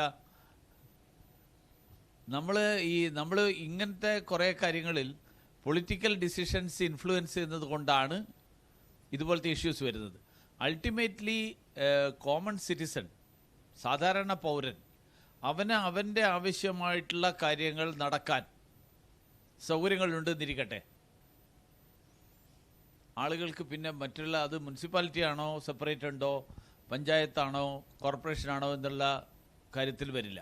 പക്ഷെ അത് നടക്കാതിരിക്കുമ്പോഴാണ് നമുക്കവിടെ കോർപ്പറേഷനിൽ പോയിട്ട് കാത്തുകെട്ടി കിടക്കേണ്ടി വരുന്നു. അപ്പോൾ എന്നാൽ പിന്നെ നമ്മുടെ വീട്ടിനടുത്തൊരു മുനിസിപ്പാലിറ്റി ഉണ്ടായിക്കഴിഞ്ഞാൽ കൂടുതൽ നമുക്ക് തന്നെ തീരുമാനിക്കാൻ പറ്റും. തീരുമാനങ്ങൾ ഇപ്പോൾ വേറെ ആൾക്കാർ എടുക്കുകയാണ്. ഈ സിറ്റുവേഷനിൽ മാറ്റം വരുത്താൻ കഴിയുന്ന തരത്തിൽ ഒരു ഡീസെൻട്രലൈസ്ഡ് ആയിട്ടുള്ള ഡിസിഷൻ മേക്കിംഗ് ഒരു പ്രോസസ്സ് അതുണ്ടായിന്നിരിക്കട്ടെ. ഇപ്പോഴും ഈ സോണൽ ഓഫീസുകൾ ഉണ്ടാക്കി കോർപ്പറേഷൻ. പക്ഷേ സോണൽ ഓഫീസ് പുതിയ വാർഡുമായിട്ട് ഒരു ബന്ധമില്ലാതെയാണ്. ഇപ്പോഴും ഗൂഗിളിൽ പഞ്ചായത്തിൻ്റെ പേര് സെർച്ച് ചെയ്ത് കഴിഞ്ഞാൽ ശ്രീകാര്യം പഞ്ചായത്ത് സ്റ്റേഷൻ ഇവിടെ എവിടെയോ, ഞാൻ കഴക്കൂട്ടം ബ്ലോക്ക് പഞ്ചായത്തിൻ്റെ ഓഫീസ് ഇവിടെയുണ്ട്. കാരണം വെച്ചാൽ നമ്മുടെ സിസ്റ്റംസ് മാറി, പക്ഷേ ഇൻഫ്രാസ്ട്രക്ചർ അതനുസരിച്ചിട്ട് ഡെവലപ്പ് ചെയ്തിട്ടില്ല. സോണൽ ഓഫീസുകൾ ഉള്ള സ്ഥലങ്ങളിലും അതനുസരിച്ചിട്ട് ഓഫീസേഴ്സ് ഇല്ല. അപ്പോൾ എന്ന് വെച്ച് കഴിഞ്ഞാൽ സോണൽ ഓഫീസ് ഉണ്ടോ, ഉണ്ട്, പണി നടക്കുമോ, പണി നടക്കില്ല. അപ്പോൾ ആളുകൾ വിചാരിക്കുന്നത് ഇങ്ങനെയുള്ളൊരു സിസ്റ്റത്തിന് പകരം നമുക്ക് തന്നെ സ്വന്തമായിട്ടുള്ളൊരു സിസ്റ്റം ഉണ്ടാക്കിക്കഴിഞ്ഞാൽ നല്ലതാണ്. അപ്പോൾ ഈ ഡീസെൻട്രലൈസ്ഡ് ആയിട്ടുള്ള സിസ്റ്റം ഫങ്ഷനിലാവണം. അത് ഫങ്ഷനിലാക്കാൻ വേണ്ടിയിട്ട് താലൂക്ക് ഉണ്ടായിക്കഴിഞ്ഞാൽ പ്രയോജനമാണെന്നിരിക്കട്ടെ, ഡെഫിനറ്റ്ലി താലൂക്ക് വരണം. ഡീസെൻട്രലൈസ്ഡ് ആയിട്ടുള്ള സിസ്റ്റത്തിലൂടെ ഇപ്പോൾ നമ്മൾ തൃക്കാക്കര എന്ന് പറയുന്നത് എനിക്ക് തോന്നുന്നു കാക്കനാട് പിന്നെ കളക്ടറേറ്റ് തൃക്കാക്കര മുനിസിപ്പാലിറ്റിയിലാണ്. നമുക്കറിയില്ല ഈ കോർപ്പറേഷൻ ഇവിടെ അവസാനിക്കുകയാണ്, ഞാൻ കോർപ്പറേഷൻ കഴിഞ്ഞ് തൃക്കാക്കര മുനിസിപ്പാലിറ്റിയിൽ കടന്നു വരുന്നു. പക്ഷെ അവരതിനെ ഒരു ഗ്രേറ്റർ കൊച്ചിൻ ഡെവലപ്മെൻറ്റ് അതോറിറ്റി ഉണ്ടാക്കിയിട്ട് എല്ലാറ്റിനെയും ഒരുമിച്ച് നിർത്തിയിരിക്കുകയാണ്. വാസ്തവത്തിൽ ഒറ്റ കോർപ്പറേഷൻ ആയതുകൊണ്ട് ആയാൽ ഉണ്ടാകുന്ന ബെനിഫിറ്റ്സ് എന്താണ്, മുനിസിപ്പാലിറ്റി ആയാൽ ഉണ്ടാകുന്ന ബെനിഫിറ്റ് എന്താണ്, ഇതിനെക്കുറിച്ചുള്ള ഒരു ഡീറ്റെയിൽ ആയിട്ടുള്ള ഡിബേറ്റ് നടക്കണം. ആ ഡിബേറ്റിൻ്റെ അടിസ്ഥാനത്തിൽ ഇപ്പോൾ ഉദാഹരണത്തിന് മുനിസിപ്പാലിറ്റീസ് ആവുന്നതാണ് നല്ലതെന്നിരിക്കട്ടെ, definitely we should go for it. അതല്ല കോർപ്പറേഷൻ ആയിട്ട് തന്നെ തുടരുന്നതാണ് എല്ലാവർക്കും ഗുണം എന്നിരിക്കട്ടെ. കാരണം റിസോഴ്സസ് കൂടുതൽ കോർപ്പറേഷന്റെ കയ്യിലുണ്ടെന്നിരിക്കട്ടെ. ഇപ്പോൾ ബോംബെ മുനിസിപ്പാലിറ്റി, ബോംബെ കോർപ്പറേഷന്റെ ബജറ്റ് 75,000 കോടിയാണ്. പല സ്റ്റേറ്റുകൾക്കും അതിനേക്കാൾ ഇതാണ്. മാത്രമല്ല അവരുടെ ബജറ്റിന് പുറത്തുള്ള അവരുടെ ഫൈനാൻഷ്യൽ കപ്പാസിറ്റി, ആ ഫൈനാൻഷ്യൽ കപ്പാസിറ്റി എത്ര കൂടുതലാണ്. ഇപ്പൊ കഴക്കൂട്ടം ഒരു എക്കണോമിക് ഹബ്ബായിട്ട് മാറുന്നു എന്നിരിക്കട്ടെ.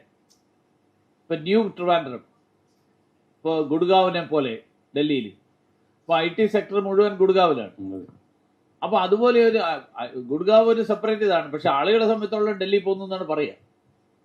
ഇതേപോലെ തിരുവനന്തപുരത്തിന്റെ ഭാഗമായിട്ട് നിൽക്കുകയും ഇവിടെ ഒരു എക്കണോമിക് ഹബ്ബായിട്ട് മാറുകയും ചെയ്തു എന്നിരിക്കട്ടെ. ബാക്കിയുള്ള കാര്യങ്ങൾ ഒരു വളരെ സ്ട്രിക്റ്റ് ആയിട്ടുള്ള റൂൾസിന്റെ ഇതിന്റെ അടിസ്ഥാനത്തിൽ കാണുന്നതിന് പകരം എന്താണ് നമുക്ക് ഡെലിവറി ചെയ്യാൻ സഹായിക്കുന്നത്, ആ ഡെലിവറി ചെയ്യുന്ന ഒരു സിസ്റ്റം നമുക്ക് ഡെവലപ്പ് ചെയ്യണം എന്നുള്ളതാണ് എൻ്റെ അഭിപ്രായം. ഞാനതുകൊണ്ട് കഴക്കൂട്ടം മുനിസിപ്പാലിറ്റി ആവുന്നതിനും താലൂക്ക് ആവുന്നതിനും എതിരല്ല. ഇതിനകത്ത് the ease of doing business വന്ന things have changed. Whether you are in a municipality or village office or anything, the ease of doing business has cut down the time. അപ്പോൾ എല്ലാത്തിനും ഒരു 15 days 30 days നമുക്ക് കിട്ടിയിരിക്കണം. I do not know how many of you know that. നിങ്ങൾ apply ചെയ്ത് കഴിഞ്ഞാൽ if you don't get it within 30 days അത് deem status ആണ്, deem permit ആണ്. You just get it, you can just get it and other steam, there will be a stamp. So there's a deemed status in this. If you don't get it within the day. Second thing, there's a right to service known as Anand. If you don't get it within that 15 days, that the concerned officer has to pay a fine for not giving you the clearance. ഇതെല്ലാം മനസ്സിൽ വെച്ചോണ്ട്. So having a municipality or taluk may be good because in the long run, what he says was ഏറ്റവും കൂടുതൽ revenue വരാൻ പോകുന്നത് let us say കഴക്കൂട്ടമാണെങ്കിൽ, then having a municipality here makes sense because you can use that money to develop this place. അപ്പോൾ അത് തിരിച്ച് don't go back to the corporation say അതിൻ്റെ allocation ചോദിക്കേണ്ട കാര്യം, because municipality has got the freedom to do that. Correct. That is the difference. Yeah, next one. നമുക്കിനി 2 questions കൂടെ. Please. Namaste sir, എൻ്റെ പേര് ലീലാമണി VK. എനിക്ക് 2-3 ചെറിയ കാര്യങ്ങളെ ചോദിക്കാനുള്ളൂ. നമ്മുടെ കഴക്കൂട്ട കെട്ടിടങ്ങളെക്കുറിച്ചും നമ്മുടെ അടിസ്ഥാനപരമായ ഒരുപാട് കാര്യങ്ങൾ, നമുക്ക് നിരവധി പുറമ്പോക്കുകൾ, റെയിൽവേ പുറമ്പോക്കായാലും അല്ലാത്ത ആയാലും ഒരുപാട് കിടപ്പുണ്ട്. അപ്പം നമുക്ക് അവിടെ ഈ കഴക്കൂട്ടത്ത് തന്നെ ഒരു 10-20 ക്ഷേത്രങ്ങൾ നമുക്കുണ്ട്. എല്ലാം നമുക്ക് പൂക്കളെല്ലാം വാങ്ങിക്കുന്നതും വരുന്നതും എല്ലാം തമിഴ്നാട്ടിൽ നിന്നാണ്. അപ്പം ഏറ്റവും മനോഹരമായൊരു സ്ഥലമാക്കി എടുക്കാൻ നമ്മൾ ഈ പൂന്തോട്ടങ്ങൾ ഈ വച്ചുപിടിപ്പിച്ചാൽ, പിന്നെ അതുപോലെ തന്നെ പരിസ്ഥിതിക്ക് അത് ഏറ്റവും ഗുണകരമായിരിക്കും.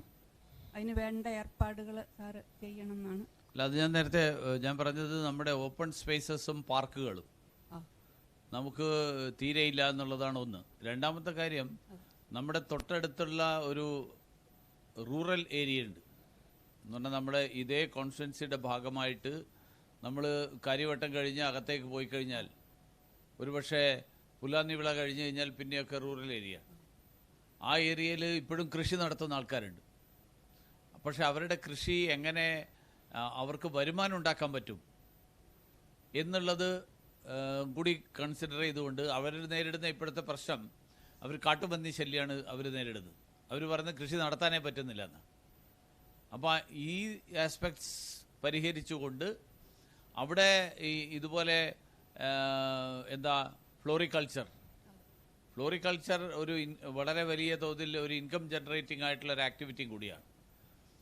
ആ ഫ്ലോറിക്കൾച്ചർ കൊണ്ട് മാത്രം വലിയ എമൗണ്ട് ഏൺ ചെയ്യുന്ന സ്റ്റേറ്റുകളുണ്ട് ഇന്ത്യയിൽ. അപ്പോൾ അങ്ങനെയുള്ള ഒരു ആക്ടിവിറ്റിയും കൂടി നമുക്ക്, അതിന് അവൈലബിലിറ്റി ഓഫ് എന്ന് പറഞ്ഞാൽ വെള്ളത്തിൻ്റെ ലഭ്യത വർദ്ധിപ്പിക്കണം, അതുപോലെ കൃഷി നടത്താൻ പറ്റുന്ന ബാക്കി സാഹചര്യങ്ങൾ ഉണ്ടാവണം, അതിൻ്റെ മാർക്കറ്റിംഗ് പ്രധാനപ്പെട്ട ഒരു പ്രശ്നമാണ്. അപ്പോൾ ഇങ്ങനത്തെ കാര്യങ്ങൾ ഒക്കെ പരിഗണിച്ചുകൊണ്ട് നമുക്ക് അത് തീർച്ചയായിട്ടും പരിഗണിക്കാവുന്ന ഒരു കാര്യം തന്നെ. പിന്നെ ഒരു ചെറിയ കാര്യം കൂടി, നമുക്ക് ഈ കൃഷി വകുപ്പിലായിരുന്നു. അപ്പോൾ എനിക്ക് ഒരുപാട് സ്ഥലത്ത് ഈ നമ്മുടെ കഴക്കൂട്ടത്ത് അല്ല അടുത്ത പഞ്ചായത്തുകളിലൊക്കെ അവിടെ നമ്മുടെ ഈ കോൺസ്റ്റിറ്റ്യൂഷൻ അസംബ്ലിയുടെ പരിധിയിൽ ഒരുപാട് കുളങ്ങളുണ്ടായിരുന്നു. അതെ, ആ കുളങ്ങളെല്ലാം ഞാൻ ജോലി ചെയ്തിരുന്ന സമയത്ത് തന്നെ നമ്മൾ പലരോടും പറയാം, അതാരും അംഗീകരിക്കുന്നില്ല. പക്ഷെ അതെല്ലാം മൂടുകയും പ്രൈവറ്റ് ആളുകൾ എടുക്കുകയൊക്കെ ചെയ്യും. സർക്കാർ ലെവലിലുള്ള കുളങ്ങളുണ്ടായിരുന്നു. ഇവിടെ തന്നെയുണ്ട് കാട്ടുകുളം നമ്മുടെ ഉണ്ട്. പിന്നെ കഠിനംകുളത്തേക്ക് പോകുമ്പോൾ തന്നെ പള്ളിപ്പുറം ഏരിയയിലൊക്കെ കുളങ്ങളുണ്ട്. അതൊക്കെ നമുക്ക് ഇപ്പം എല്ലാം മൂടി വെച്ചിട്ടൊക്കെ ആയിരിക്കാം.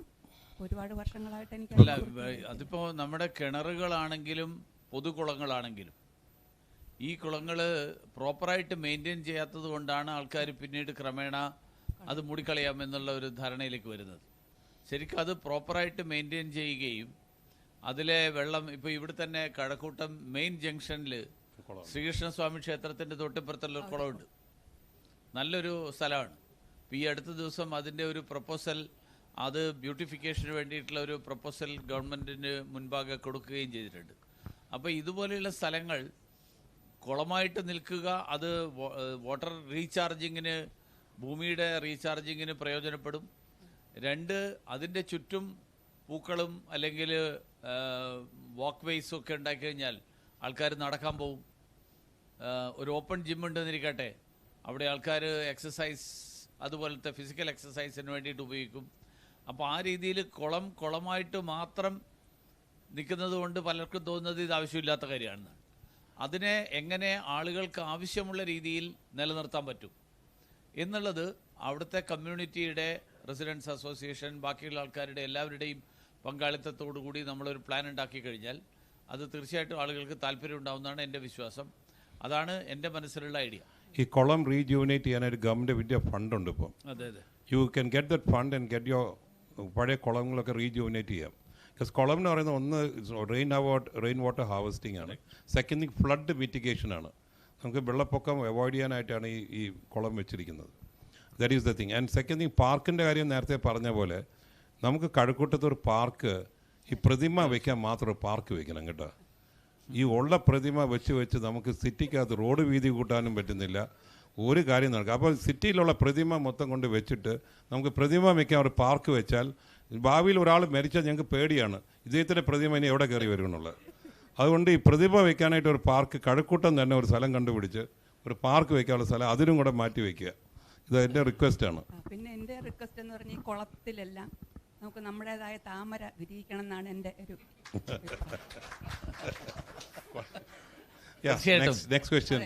താമര ഇഷ്ടംപോലെ വിരിയും, കുളങ്ങളിൽ അല്ലാതെയും വിരിയും. അതെ, ഞാനിപ്പം വീട്ടിൽ താമര വളർത്തുവാണ്. അന്നേരം വിരിഞ്ഞപ്പോഴാണ് നമ്മുടെ കോർപ്പറേഷനിൽ ജയിച്ചത്. എനിക്ക് ഭയങ്കര, ഞാൻ FB-യിൽ ഇട്ടിട്ടുണ്ടായിരുന്നു. Okay, next one. ക്വസ്റ്റ്യൻ ഡയറക്റ്റായിട്ട് ചോദിച്ചോളണേ. എപ്പോഴും ക്വസ്റ്റ്യൻ ഡയറക്റ്റായിട്ട് ചോദിച്ചോളണം. Okay, good morning sir. അപ്പം എല്ലാ മേഖലകളെ പറ്റിയും പറഞ്ഞിരുന്നു. അപ്പം എനിക്ക് ചോദിക്കാനുള്ള ഡിസബിലിറ്റി മേഖലയെ പറ്റിയിട്ടാണ്. ഞങ്ങൾ നിഷിൻ്റെ റെപ്രസെൻറ്റേറ്റീവ് നിഷാണ്. ഓക്കെ. അപ്പോൾ നിഷ് എന്ന് പറയുന്നത് 26 വർഷമായിട്ട് ഡിസബിലിറ്റി സെക്ടറിൽ ഒരുപാട് കോൺട്രിബ്യൂഷൻസ് ചെയ്യുന്ന ഒരു സ്ഥാപനമാണ്. ഇനി ആക്ച്വലി ഒരുപാട് കോൺട്രിബ്യൂഷൻസ് ചെയ്യാൻ നിഷ് പ്രാപ്തവുമാണ്. 2015-16 നിഷിലെ യൂണിയൻ ബഡ്ജറ്റിൽ നിഷിനെ ഒരു നാഷണൽ യൂണിവേഴ്സിറ്റി ആയിട്ട് മാറ്റുമെന്ന് പ്രഖ്യാപിക്കുകയുണ്ടായി. അത് നിഷിന് അതിൻ്റെ എല്ലാ ക്രൈറ്റീരിയാസും മീറ്റ് ചെയ്യുന്നുണ്ടായിരുന്നു. പക്ഷേ ആസാമിലെ ഒരു യൂണിവേഴ്സിറ്റിയിൽ ഒരു ഇൻസ്റ്റിറ്റ്യൂഷനിലേക്കാണ് പോയത്. അപ്പം നിഷിൻ്റെ വികസനത്തെപ്പറ്റി സാറിൻ്റെ കാഴ്ചപ്പാടൊന്ന് പറയാമോ? അതൊരു സെൻട്രൽ യൂണിവേഴ്സിറ്റിയായി മാറാൻ സാധിക്കും എന്ന് പ്രതീക്ഷിക്കാമോ സർ? ഈ national institute of speech and hearing, ഞാൻ നേരത്തെ MP ആയിരുന്ന കാലത്ത് പാർലമെൻറ്റിൽ ഞാൻ ആദ്യം റേസ് ചെയ്ത ഇഷ്യൂസിലൊന്നായിരുന്നു national institute of speech and hearing. അതിനെ സെൻട്രൽ ഒരു ഇൻസ്റ്റിറ്റ്യൂഷനായിട്ട് മാറ്റാനും അതിന് government of India take over ചെയ്യാനും അതിനെ ഒരു യൂണിവേഴ്സിറ്റി സ്റ്റാറ്റസ് ഉണ്ടാക്കാനും വേണ്ടിയിട്ട് എനിക്ക് ഓർമ്മ വരുന്നത് ആ തുടക്കത്തിലുള്ള മാസങ്ങളിൽ ഞാൻ ആദ്യം ടേക്കപ്പ് ചെയ്ത ഇഷ്യൂസിലൊന്ന് നിഷും മറ്റൊന്ന് FICT ആയിരുന്നു. നിഷ് ഏതായാലും അന്ന് നടന്നില്ല. നിഷ് തുടക്കത്തിൽ ശ്രീ തവർചന്ദ് ഗെഹ്ലോട്ട്ജി നിഷ് വിസിറ്റ് ചെയ്യുകയും അദ്ദേഹം ഈ തരത്തിലൊരു എഷ്വറൻസ് എന്ന് പറയാൻ പറ്റില്ലെങ്കിലും അങ്ങനെ ഒരു ധാരണ പൊതുവായിട്ട് എല്ലാവർക്കും ഉണ്ടായിരുന്നു. പക്ഷേ എനിക്ക് തോന്നുന്നു അതിൻ്റെ ഒരു പൊളിറ്റിക്കൽ പ്രഷർ കൊണ്ടുവരുന്നതിലുള്ള പോരായ്മയായിരിക്കണം ഈ ഇങ്ങനെയുള്ള ഒരു സെൻട്രൽ ഇൻസ്റ്റിറ്റ്യൂട്ട് എന്ന് പറയുന്ന ആശയം വേറൊരു സംസ്ഥാനത്തേക്ക് പോയി. അപ്പോൾ അത് സ്വാഭാവികമായും വരുന്ന ദിവസങ്ങളിൽ ആ പൊളിറ്റിക്കൽ ഇൻഫ്ലുവൻസ് ചെലുത്താൻ കേന്ദ്രം ഭരിക്കുന്ന പാർട്ടിയുടെ പ്രതിനിധി എന്നുള്ള നിലയിൽ ഒരു ലെജിറ്റിമേറ്റ് ആയിട്ടുള്ള അതോറിറ്റി എനിക്കുണ്ടാവും. അപ്പോൾ അത് തീർച്ചയായിട്ടും എനിക്ക് ആ അർത്ഥത്തിലൊരു പ്രതീക്ഷയുണ്ട്. എങ്ങനെ അതിനെ നമുക്ക് പ്രയോജനപ്പെടുത്താനും അതിനെ ഒരു സെൻട്രൽ ലെവലുള്ള ഇൻസ്റ്റിറ്റ്യൂഷനാക്കിയിട്ട് മാറ്റാൻ കഴിയുമെന്നുള്ളത് മാത്രമല്ല, NISHൻ്റെ പ്രവർത്തനത്തിൻ്റെ പ്രയോജനം നമ്മുടെ നാട്ടിലുള്ള ബാക്കിയുള്ള സ്കൂളുകൾ, ബാക്കിയുള്ള ഇൻസ്റ്റിറ്റ്യൂഷൻസ് ഇവരുമായിട്ടൊക്കെ കൊലാബറേറ്റ് ചെയ്തുകൊണ്ട്, കാരണം അതൊരു സ്റ്റാൻഡ് അലോൺ ഇൻസ്റ്റിറ്റ്യൂഷനായിട്ട് നിൽക്കുമ്പോഴും അത് പിന്നെ മറ്റ് ആളുകളുമായിട്ട് കൊലാബറേറ്റ് ചെയ്യാൻ കൂടിയിട്ട് എങ്ങനെ ഉപയോഗിക്കാൻ പറ്റും എന്നുള്ളത് കൂടി നമ്മൾ ആലോചിക്കണം എന്നാണ് എൻ്റെ അഭിപ്രായം. Okay, I think we need to Namaste, really... sir. Yeah. Sir, really sorry. Go ahead. He's actually talking to you. Sir, ഞാൻ ഡോക്ടർ കൽപ്പന, ഇവിടെ പോത്തങ്കോട് ശിശുത മെഡിക്കൽ സെൻ്ററിൻ്റെ മാനേജിംഗ് ഡയറക്ടറാണ്. പിന്നെ ഇന്ത്യൻ മെഡിക്കൽ അസോസിയേഷൻ കഴക്കൂട്ടത്തിൻ്റെ പ്രസിഡൻ്റാണ്. സർ, ആക്ച്വലി ഞാനൊരു 3 minutes എടുക്കും. എനിക്ക് സാറിനോട് ഒരു ക്വസ്റ്റ്യൻസ് ഇല്ല, because I know you very well. എനിക്ക് പിന്നെ BJP government, I have got a very great confidence in BJP government, naturally being leaded by Narendra Modiji and his team. So എനിക്കൊന്ന്, ഇപ്പം നിങ്ങൾ ഇപ്പോൾ ഇവിടെ പറഞ്ഞത് മുഴുവൻ ഡെവലപ്മെൻറ്റിനെ കുറിച്ചിട്ടാണ്. പക്ഷേ ഈ ഡെവലപ്മെൻറ്റിൻ്റെ കാര്യം കൊണ്ട് ഞാൻ പണ്ട് ഈ ഇഞ്ചക്കൽ ചാക്ക റോഡ് പോകുമ്പോൾ എനിക്ക് ഏറ്റവും ഇഷ്ടം എൻ്റെ പച്ചപ്പായിരുന്നു. ഞാൻ പണ്ട് എനിക്കൊരു നിങ്ങളുടെ കോർപ്പറേഷൻ ഇലക്ഷൻ മുമ്പ് രാജീവ് ചന്ദ്രശേഖർ സാറിൻ്റെ ഒരു മീറ്റിംഗ് ഉണ്ടായിരുന്നു, കോൺക്ലേവ് ഉണ്ടായിരുന്നു. അതിന് ഞാൻ ഇത് പറഞ്ഞ കാര്യങ്ങളാണ്. പക്ഷെ ഒന്നുകൂടി പറയുന്നു, greenery is A must. Because ഇപ്പം നിങ്ങൾ പറയുന്ന വാട്ടർ ഷോർട്ടേജ് പറയുന്നുണ്ട്, നാളെ ഓക്സിജൻ ഷോർട്ടേജ് ആയിരിക്കും. കുഞ്ഞുങ്ങളുടെ ബാക്കിൽ നമ്മൾ ഓക്സിജൻ സിലിണ്ടേഴ്സ് വെച്ച് കൊണ്ടുപോകേണ്ട ഒരു അവസ്ഥ വരും. നാഷണൽ ഹൈവേ ഇവിടുന്ന് ആക്ച്വലി ഇപ്പം വളരെ സന്തോഷം തോന്നും, ആ പോകുന്ന സമയമൊക്കെ വളരെ കുറഞ്ഞു കിട്ടി. പക്ഷേ ചൂട് സഹിക്കാൻ പറ്റണില്ല, പൊള്ളുക, കയ്യൊക്കെ പൊള്ളും. പ്രത്യേകിച്ച് നമുക്ക് ആ ഷീൽഡൊന്നും ഇല്ലാത്തത് കാരണം ഭയങ്കരമായിട്ട് പൊള്ളുന്നുണ്ട്. എനിക്കറിയില്ല, എൻ്റെ ഒരു സജഷൻ മാത്രമാണ്. ഈ റോഡ് സൈഡിലൊക്കെ ഞാൻ UP ഗവൺമെൻറ് മറ്റേ ഇത് പ്രയാഗിൽ പോയിരുന്നു. ഞാൻ was so happy to see that. അവരുടെ റോഡ്സ് ഒക്കെ ഭയങ്കര, പക്ഷേ സൈഡ് മൊത്തം അവർക്ക് അഗ്രികൾച്ചറാണ്. അപ്പം കുറച്ച് മാവോ അല്ലെങ്കിൽ പുളിയോ ഒക്കെ നിർത്തി പിടിപ്പിക്കുകയാണെങ്കിൽ നിങ്ങൾക്കതൊരു എക്കോണമി ജനറേഷനുമാണ്. അതിൻ്റെ കൂടെ പിന്നെ കുറച്ച് വയലുകളും വേണം, കരവയലും ആവാം, കുഴപ്പമൊന്നുമില്ല. കാരണം കുഞ്ഞുങ്ങൾക്ക് ഇനി വയൽ കാണിക്കണമെങ്കിൽ നമ്മൾ ഇത് സിസ്റ്റത്തെ എടുത്ത് കാണിച്ചു കൊടുക്കേണ്ട ഒരു അവസ്ഥയാണ്. കേരളം എന്നാണ് കേരളത്തിനെ പറയുന്നത്, പക്ഷെ ഇപ്പോൾ കേരം വരെ ഈ പറയുന്ന തേങ്ങ വരുന്ന മുഴുവൻ തമിഴ്നാട്ടിലുള്ള വിഷം കുത്തിവെച്ച തേങ്ങയാണ്. അതൊന്ന്. രണ്ട്, പാർവതി പുത്തനാറിൻ്റെ കാര്യം അന്ന് ഞാൻ രാജീവ് ചന്ദ്രശേഖരത്ത് പറഞ്ഞിരുന്നു. പാർവതി പുത്തനാർ ഒരു നല്ല വാട്ടർ വേ ആണ്. ആക്കുളം ഗ്രീനറി ആയി ഇപ്പോൾ വന്നു. ആക്ച്വലി ഇപ്പം നമുക്ക് പച്ചപ്പ് കാണണമെങ്കിൽ പൊന്മുടി വരെ പോകേണ്ട, ആക്കുളത്ത് പോയാൽ മതി. അവിടെ പക്ഷെ ഞാൻ കണ്ടെന്ന് വെച്ചാൽ, ഞാൻ പ്രേമിച്ച് കല്യാണം കഴിച്ച ട്രിവാൻഡ്രം മെഡിക്കൽ കോളേജ് പ്രോഡക്റ്റാണ്. ഞാൻ ആക്കുളത്തായിരുന്നു പോയിരുന്നിരുന്നത് ഏറ്റവും കൂടുതൽ. പക്ഷേ ഇപ്പോൾ അവിടെ പച്ചപ്പല്ല, അവിടെ കംപ്ലീറ്റ് പ്ലേ ഗ്രൗണ്ടായി, കംപ്ലീറ്റ് നെഗറ്റീവ്. എനിക്ക് അറിഞ്ഞുകൊണ്ട് ചിലപ്പോൾ ബിഗ് ഷോട്ട്സ് നല്ലോണം ഇൻഫ്ലുവൻസ് ചെയ്തിട്ടാണ് നമ്മുടെ ഗവൺമെൻറ് അതിനെ നല്ലോണം സപ്പോർട്ട് ചെയ്യുന്നുണ്ടാവും. അപ്പോൾ എന്തായാലും അത് കംപ്ലീറ്റ് അത് തിരിച്ചെടുത്തിട്ട് കുഞ്ഞുങ്ങൾക്കും അറ്റ്ലീസ്റ്റ് വയസ്സായ ആൾക്കാർക്ക് അവിടെ ചെന്നിരിക്കാൻ ഒരു സ്ഥലം ഉണ്ടാക്കി കൊടുക്കുക. 3, എല്ലാ ഗവൺമെൻറ്റും ഒരു ഇലക്ഷൻ വരുമ്പോൾ പറയുന്നൊരു സാധനമുണ്ട്, ഫ്രീ ഓഫ് കോസ്റ്റ്. എന്നിട്ട് കോൺഗ്രസ് ആണെന്നുണ്ട് പറഞ്ഞാൽ പെണ്ണുങ്ങളെല്ലാം ഫ്രീ ആയിട്ട്. എന്തിനാണ് ഫ്രീ കൊടുക്കുന്നത്? They are all liable to pay the tax, minimum amount. എന്തിനെങ്കിലും ഒരു ശതമാനം, 1 രൂപയെങ്കിലും കൊടുത്താൽ മാത്രമേ അതിന് വില വരൂ. നിങ്ങൾ വിദ്യാഭ്യാസം ഫ്രീ ആയിട്ട് കൊടുക്കൂ, നല്ല കാര്യം. പക്ഷേ ബസ്സിൽ കയറി ട്രാവൽ ചെയ്യുന്നതിന് ഫ്രീ ആയിട്ട് കൊടുക്കേണ്ട ആവശ്യമൊന്നുമില്ല. ഒരു 5 രൂപ കൊടുക്കാൻ കയ്യിലില്ലേ പൈസ, അത് കൊടുക്കുക. No free of cost. Beverages കുറയ്ക്കുക. എനിക്കറിയാം കേരള ഗവൺമെൻറ് ഏറ്റവും വലിയ എക്കോണമി ജനറേഷൻ, 1 ബെവറേജസ്, 2 ഈ പറയുന്ന ലോട്ടറി കച്ചവടമാണ്. ജോലി ചെയ്ത് ജീവിക്കാൻ പഠിപ്പിക്കുക. ബെവറേജസ് ഇടയ്ക്ക് വെച്ച് നിർത്തിയ സമയത്ത് ഞാൻ ട്രിവാൻഡ്രം മെഡിക്കൽ കോളേജ് പ്രോഡക്റ്റാണ്. എത്ര ആക്സിഡൻസ് കുറഞ്ഞു, എത്ര കുഞ്ഞുങ്ങൾക്ക് പ്രശ്നമില്ല, എത്ര കുടുംബം നന്നായി. അമ്മമാരെ നശിപ്പിക്കാനായി ബെവറേജസ്. ഇപ്പം പെമ്പിള്ളാർക്കും ഉണ്ട് തുടക്കം, എല്ലാം വെള്ളമാണ്. ഇവിടെ ഒരു നൈറ്റ് ക്ലബ്ബൊക്കെ ഒന്ന് കുറച്ച് കുറയ്ക്കുക. പിന്നെ ഇതെനിക്ക് പറയുന്നത് ശരിയാണെന്ന് എനിക്കറിഞ്ഞൂടാ, പെൻഷൻ 2.5 വർഷം എനിക്ക് തോന്നുന്നു പേഴ്സണൽ സ്റ്റാഫായിട്ട് ജോലി ചെയ്താൽ പെൻഷൻ കിട്ടും. അതൊന്ന് കുറയ്ക്കുക. അവർ മിനിമം വർക്ക് ചെയ്യട്ടെ. ഞങ്ങളൊക്കെ ഒരു 30-35 വർഷം ജോലി ചെയ്യുമ്പോഴാണ് പെൻഷൻ കിട്ടുന്നത്. നിങ്ങൾക്ക് 2.5 വർഷം, 5 വർഷം ഉണ്ടെങ്കിൽ 2.5 വർഷം ഒരുത്തന് 2.5 വർഷം അവരുടെ ഫാമിലിക്ക് ഒരു ജോലി കിട്ടും. ജോലി കിട്ടിക്കോട്ടെ വിദ്യാഭ്യാസത്തിൻ്റെ അടിസ്ഥാനത്തിൽ, അല്ലാതെ ഒരു 10 കൊല്ലം വിധേയനായിട്ട് നിന്നു എന്നുള്ളതിൻ്റെ അടിസ്ഥാനത്തിലല്ല. ഇനി മെഡിക്കൽ ഫീൽഡ്, ഞാനൊരു എംപ്ലോയറാണ്. എനിക്ക് തോന്നുന്നു എംപ്ലോയർ ഫ്രണ്ട്ലി ആയിട്ട് ഒറ്റ പോളിസീസ് നിങ്ങൾക്കില്ല. എല്ലാ ഹോസ്പിറ്റൽസും അടച്ചുകൊണ്ടിരിക്കുകയാണ്, പ്രത്യേകിച്ച് സ്മോൾ സ്കെയിൽ ഹോസ്പിറ്റൽസ്. ഏറ്റവും കൂടുതൽ ഞാൻ കാണുന്നതെന്ന് വെച്ചാൽ ഫോറിൻ ഇൻവെസ്റ്റ്മെൻറ്റ്സ് ഹോസ്പിറ്റൽസിൽ വരുന്നുണ്ട്. I M actually worried about that. Nuclear weapons ഉണ്ടാക്കുന്നുണ്ട്. അടുത്ത് നമ്മുടെ ജീൻസ് ആയിരിക്കും, ജീൻസിനെ കുറിച്ചും DNA ഇതിനെക്കുറിച്ചിട്ടായിരിക്കും പുറത്ത് കംപ്ലീറ്റ് ലീക്ക് ഔട്ട് ചെയ്യാൻ പോകുന്നത്. സോ ഈ ഫോറിൻ ഇൻവെസ്റ്റ്മെൻറ്റ്സിന് എന്തെങ്കിലും പ്രശ്നമുണ്ടോ ഇല്ലെന്ന് നോക്കണം. ഇവിടുത്തെ big hospitals are being purchased by foreign investments, basically American companies. എനിക്കറിയില്ല ഇവിടുത്തെ ഗവൺമെൻറ് എന്തെങ്കിലും പങ്കുണ്ടോന്നൊന്നും എനിക്കറിയില്ല. But still I'm telling, കുറച്ചൊന്ന് അതിനൊരു തടവിടണം. ഇല്ലെങ്കിൽ അവസാനം കേരളത്തിലുള്ള എല്ലാ മെഡിക്കൽ പേഴ്സണൽ ഡീറ്റെയിൽസും പുറത്ത് ലീക്ക് ഔട്ട് ചെയ്യും.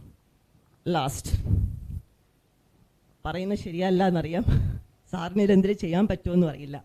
Please make reservation on the basis of financial thing.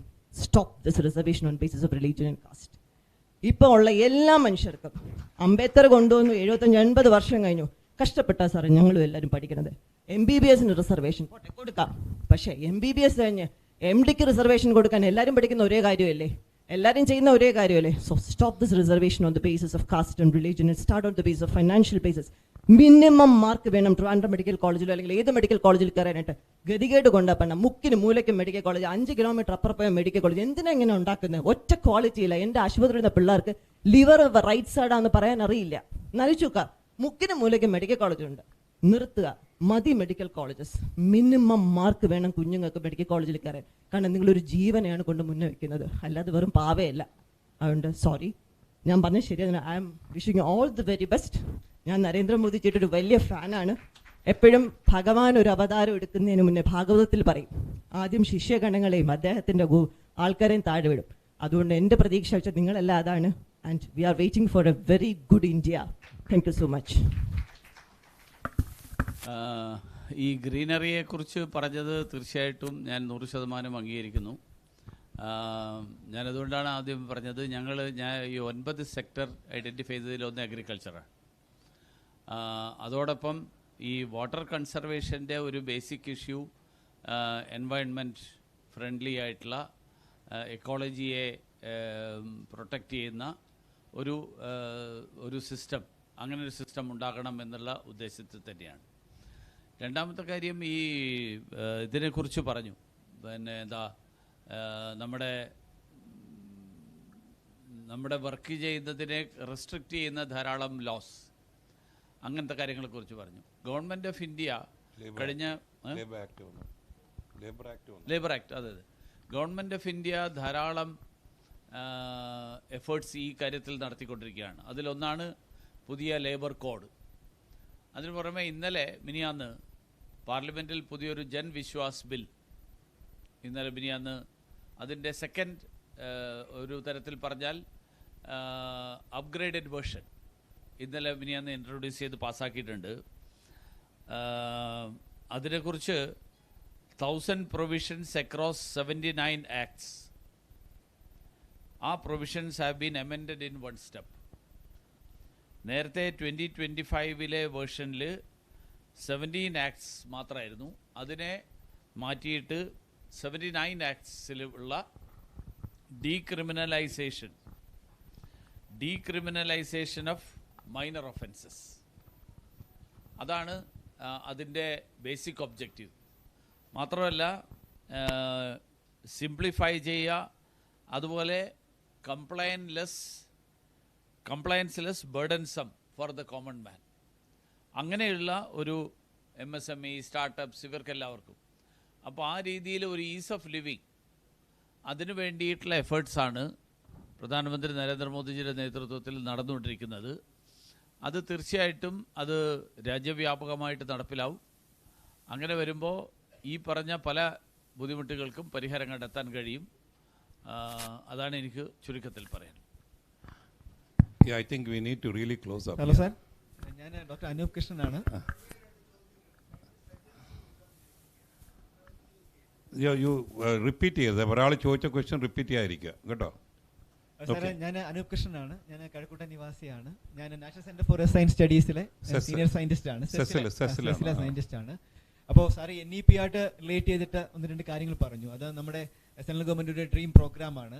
അപ്പോൾ അതുമായി ബന്ധപ്പെട്ടിട്ടുള്ള അവർക്ക് ഒരുപാട് പ്രോജക്ട്സ് ഉണ്ട്. FIUGPയിൽ ഒരുപാട് ഈ പറയുന്ന പോലെ പ്രോജക്ട്സ് ചെയ്യണം. അപ്പോൾ നമ്മുടെ സമീപ പ്രദേശത്ത് തന്നെ, അതായത് കഴക്കൂട്ട മേഖലയിൽ തന്നെ ഒരുപാട് കോളേജുകൾ നമ്മുടെ സെസ്സിനെ അപ്രോച്ച് ചെയ്തെങ്കിലും അവിടെ നിന്ന് ഒരു ടോപ്പ് ഒഫീഷ്യൽസിൽ നിന്ന് ഒരു പെർമിഷൻ അവർക്ക് കിട്ടുന്നില്ല. ഞാൻ നോക്കിയപ്പം ഒരു 50ഓളം പേർ നമ്മുടെ കഴക്കൂട്ടം കോൺസ്റ്റിറ്റ്യുവൻസിയിൽ വരുന്ന സ്റ്റുഡൻസ് ആണ്. ഈവൻ നമ്മുടെ തുമ്പയിലുള്ള സെന്റ് സേവിയേഴ്സ് കോളേജ്, എനിക്കറിയാം, ഞാൻ അവിടെ ഒരു ടോക്കിന് പോയിരുന്നു ഈ വാട്ടർ ക്വാളിറ്റിയായിട്ട് റിലേറ്റ് ചെയ്തിട്ട് ഒരു CBയുടെ കൾട്ടിവേഷനുമായിട്ട് ബന്ധപ്പെട്ടുള്ള. അപ്പം അവിടെയുള്ള കുട്ടികൾക്ക് ഇവിടെ ഒരു FIUGയുടെ ഒരു പ്രോജക്റ്റ് വന്ന് ചെയ്യുവാനുള്ള ഒരു അവസരം. കാര്യം national centre for science studies ministry of സയൻസസിന്റെ കീഴിൽ വരുന്ന ഡോക്ടർ ജിതേന്ദ്ര സിംഗ്ജിയുടെ കീഴിൽ വരുന്നതാണ്. പക്ഷെ അങ്ങനെ ഒരു ഓപ്പർച്യൂണിറ്റീസ് നമ്മുടെ നാട്ടിലുള്ള ആൾക്കാർക്ക് കൊടുക്കുവാനുള്ള ഒരു ഒരു അവസരം ഒരുപാട് കോളേജ്, ഇപ്പം SN കോളേജസ് ഉണ്ട്, മാർവാനീസ് കോളേജ്, സെന്റ് സേവിയേഴ്സ് കോളേജ്. അപ്പം ഇവർക്ക് കൂടെ ഒരു അവസരം കൊടുക്കണം. അതുപോലെ തന്നെ ആക്കുളം ലേക്ക് എന്ന് പറയുന്നത് ഞങ്ങളുടെ ഇൻസ്റ്റിറ്റ്യൂട്ടിന് തൊട്ടടുത്താണ്. എൻ്റെ 2 സ്റ്റുഡൻസ് ഇപ്പം അതുമായി റിലേറ്റ് ചെയ്തിട്ടുള്ള ബയോഡൈവേഴ്സിറ്റിയും പൊല്യൂഷനുമായിട്ട് ആസ്പെക്ട് ചെയ്തിട്ട് റിസർച്ച് ചെയ്യുന്നുണ്ട്. അപ്പോൾ അതുമായി ബന്ധപ്പെട്ടുള്ള ഒരു റിജുവിനേഷൻ വരുമ്പോൾ ഞങ്ങളുടെ ഒരു ഒരു പാർട്ടിസിപ്പേഷൻ കൂടെ അതിനകത്ത് ഉണ്ടാകും. അല്ല, നമ്മുടെ ഈ എല്ലാ എഡ്യൂക്കേഷണൽ ഇൻസ്റ്റിറ്റ്യൂഷൻസും എഡ്യൂക്കേഷൻ്റെ ബേസിക് ഒബ്ജക്റ്റീവിനെ കുറിച്ച് പറയുമ്പോൾ ടീച്ചിങ്, റിസർച്ച് ആൻഡ് എക്സ്റ്റൻഷൻ, ഇത് 3ഉം എഡ്യൂക്കേഷൻ്റെ 3 ആസ്പെക്ട്സ് ആണ്. പലപ്പോഴും നമ്മുടെ ഇൻസ്റ്റിറ്റ്യൂഷൻസിൽ ടീച്ചിങ് മാത്രമേ ഉള്ളൂ. ചില സ്ഥലങ്ങളിൽ കുറച്ച് റിസർച്ച്. എക്സ്റ്റൻഷൻ എന്ന് പറയുന്നത് വളരെ വളരെ അപൂർവമായിട്ട് നടക്കുന്ന ഒരു ആക്ടിവിറ്റിയാണ്. ഇത് 3ഉം ഇൻ്റർ റിലേറ്റഡ് ആണ്. ഇത് 3ൽ ഏതെങ്കിലും ഒന്നില്ലെങ്കിൽ അത് കംപ്ലീറ്റ് ആവില്ല. ഈ ടീച്ചിങ് പോലും അപൂർണ്ണമാവുന്നത് അതുകൊണ്ടാണ്. കാരണം ഈ എക്സ്റ്റൻഷൻ ഇല്ലാത്തത് കൊണ്ടാണ് നമ്മുടെ സിലബസ് ഈ സൊസൈറ്റൽ നീഡ്സുമായിട്ട് ഒരു തരത്തിലും റിലേറ്റഡ് അല്ലാതെ വരുന്നത്.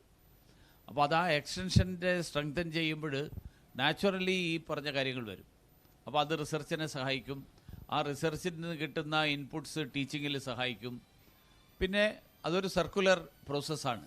അപ്പോൾ അങ്ങനെയുള്ള ഇൻസ്റ്റിറ്റ്യൂഷൻസായിട്ട് മാറണം എല്ലാ ഇൻസ്റ്റിറ്റ്യൂഷൻസ് ഓഫ് ഹയർ ലേണിംഗ് എന്നുള്ളതാണ് ഗവൺമെൻറ്റിൻ്റെ വിഷൻ അല്ലെങ്കിൽ ഫിലോസഫി. അത് പ്രാവർത്തികമാക്കാൻ വേണ്ടിയിട്ട് അത് എവിടെയെങ്കിലും പോരായ്മകളുണ്ടെങ്കിൽ ആ പോരായ്മകൾ പരിഹരിക്കാൻ വേണ്ടിയിട്ടുള്ള എഫർട്ട് കൂടി ഡെഫിനറ്റായിട്ട് എൻ്റെ ഭാഗത്ത് നിന്നുണ്ടാവും. Yeah, you want to ask some question?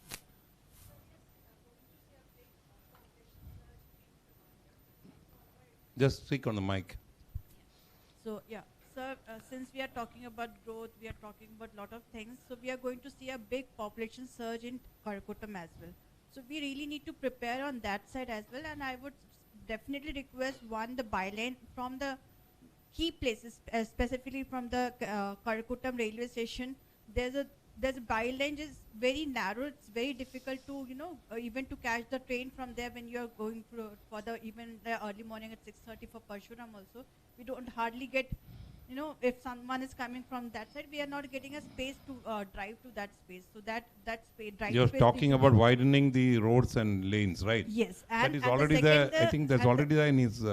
No, what I have proposed is a walkway, and the skywalk. No. She's talking about taking through the lanes, Lanes. So she wants the lanes.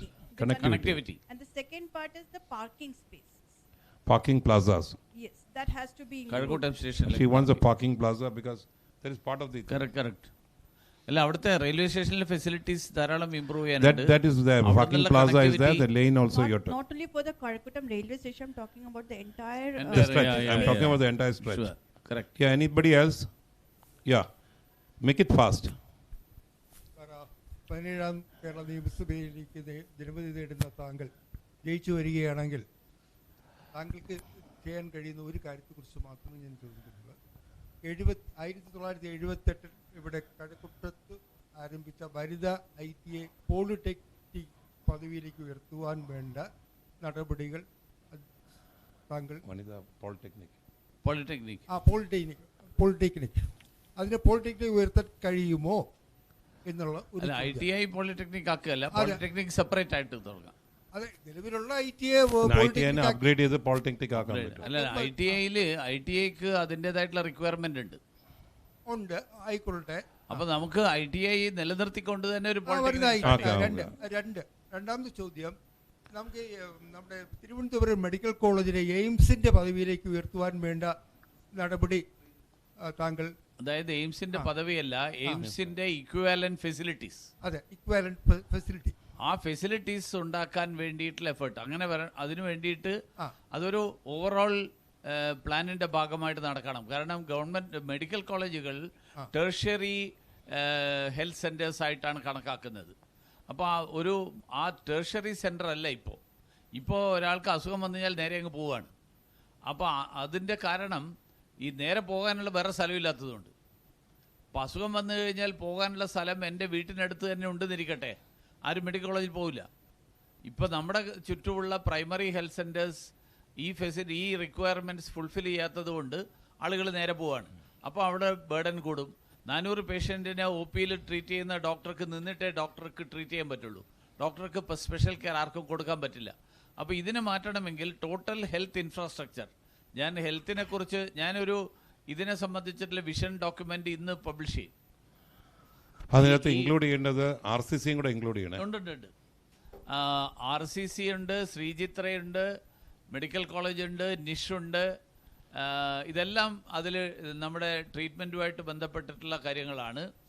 അപ്പോൾ ഈ total health infrastructure improve ചെയ്യുന്നതിലൂടെ മാത്രമേ Thiruvananthapuram medical കോളേജിൻ്റെ standard ഉയർത്താൻ പറ്റുള്ളൂ. അപ്പോൾ അങ്ങനെയുള്ള ഒരു ഇൻ്റഗ്രേറ്റഡ് പ്ലാനാണ് ഞാൻ മുന്നോട്ട് വെച്ചിട്ടുള്ളത്. ഒരു ചോദ്യം കൂടി ചോദിച്ചു നിർത്തും. സ്ത്രീ സുരക്ഷയെ സംബന്ധിച്ചാണ്. സ്ത്രീ സുരക്ഷയുമായി ബന്ധപ്പെട്ടൊരു ചോദ്യമാണ്. 2025 ഒക്ടോബർ മാസം ഇവിടെ IT സെക്ടറിൽ പണിയെടുക്കുന്ന ഒരു വനിതയെ പാർപ്പിട സമുച്ചയത്തിൽ കയറി ഉപദ്രവിക്കുകയുണ്ടായി. ബാക്കി കാര്യങ്ങൾ സംസാരിക്കുന്നില്ല.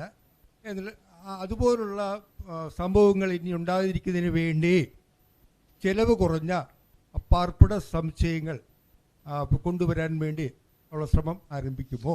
ഇത് ഞങ്ങൾ എൻ്റെ വിഷൻ ഡോക്യുമെന്റിൽ പിന്നെ സ്ത്രീകൾക്ക് വേണ്ടിയിട്ടുള്ള വർക്കിംഗ് വിമൻസ് ഹോസ്റ്റൽ, അതുപോലെ എന്ന് പറഞ്ഞാൽ 50-100 പേർക്കല്ല, കൂടുതൽ വലിയ സംഖ്യയിൽ ആൾക്കാർക്ക്, പ്ലസ് ഈ അങ്ങനെയുള്ള താമസ സൗകര്യങ്ങളോട് കണക്ടിവിറ്റി, ആ കണക്ട് ചെയ്യുന്ന ബൈലൈൻസ് ഇപ്പോൾ വെളിച്ചമില്ലാത്ത, വെള്ളം ക്ലോഗിംഗ് ഉള്ള അങ്ങനെയുള്ള സ്ഥലങ്ങളായിട്ടാണ് ഇപ്പോൾ നിൽക്കുന്നത്.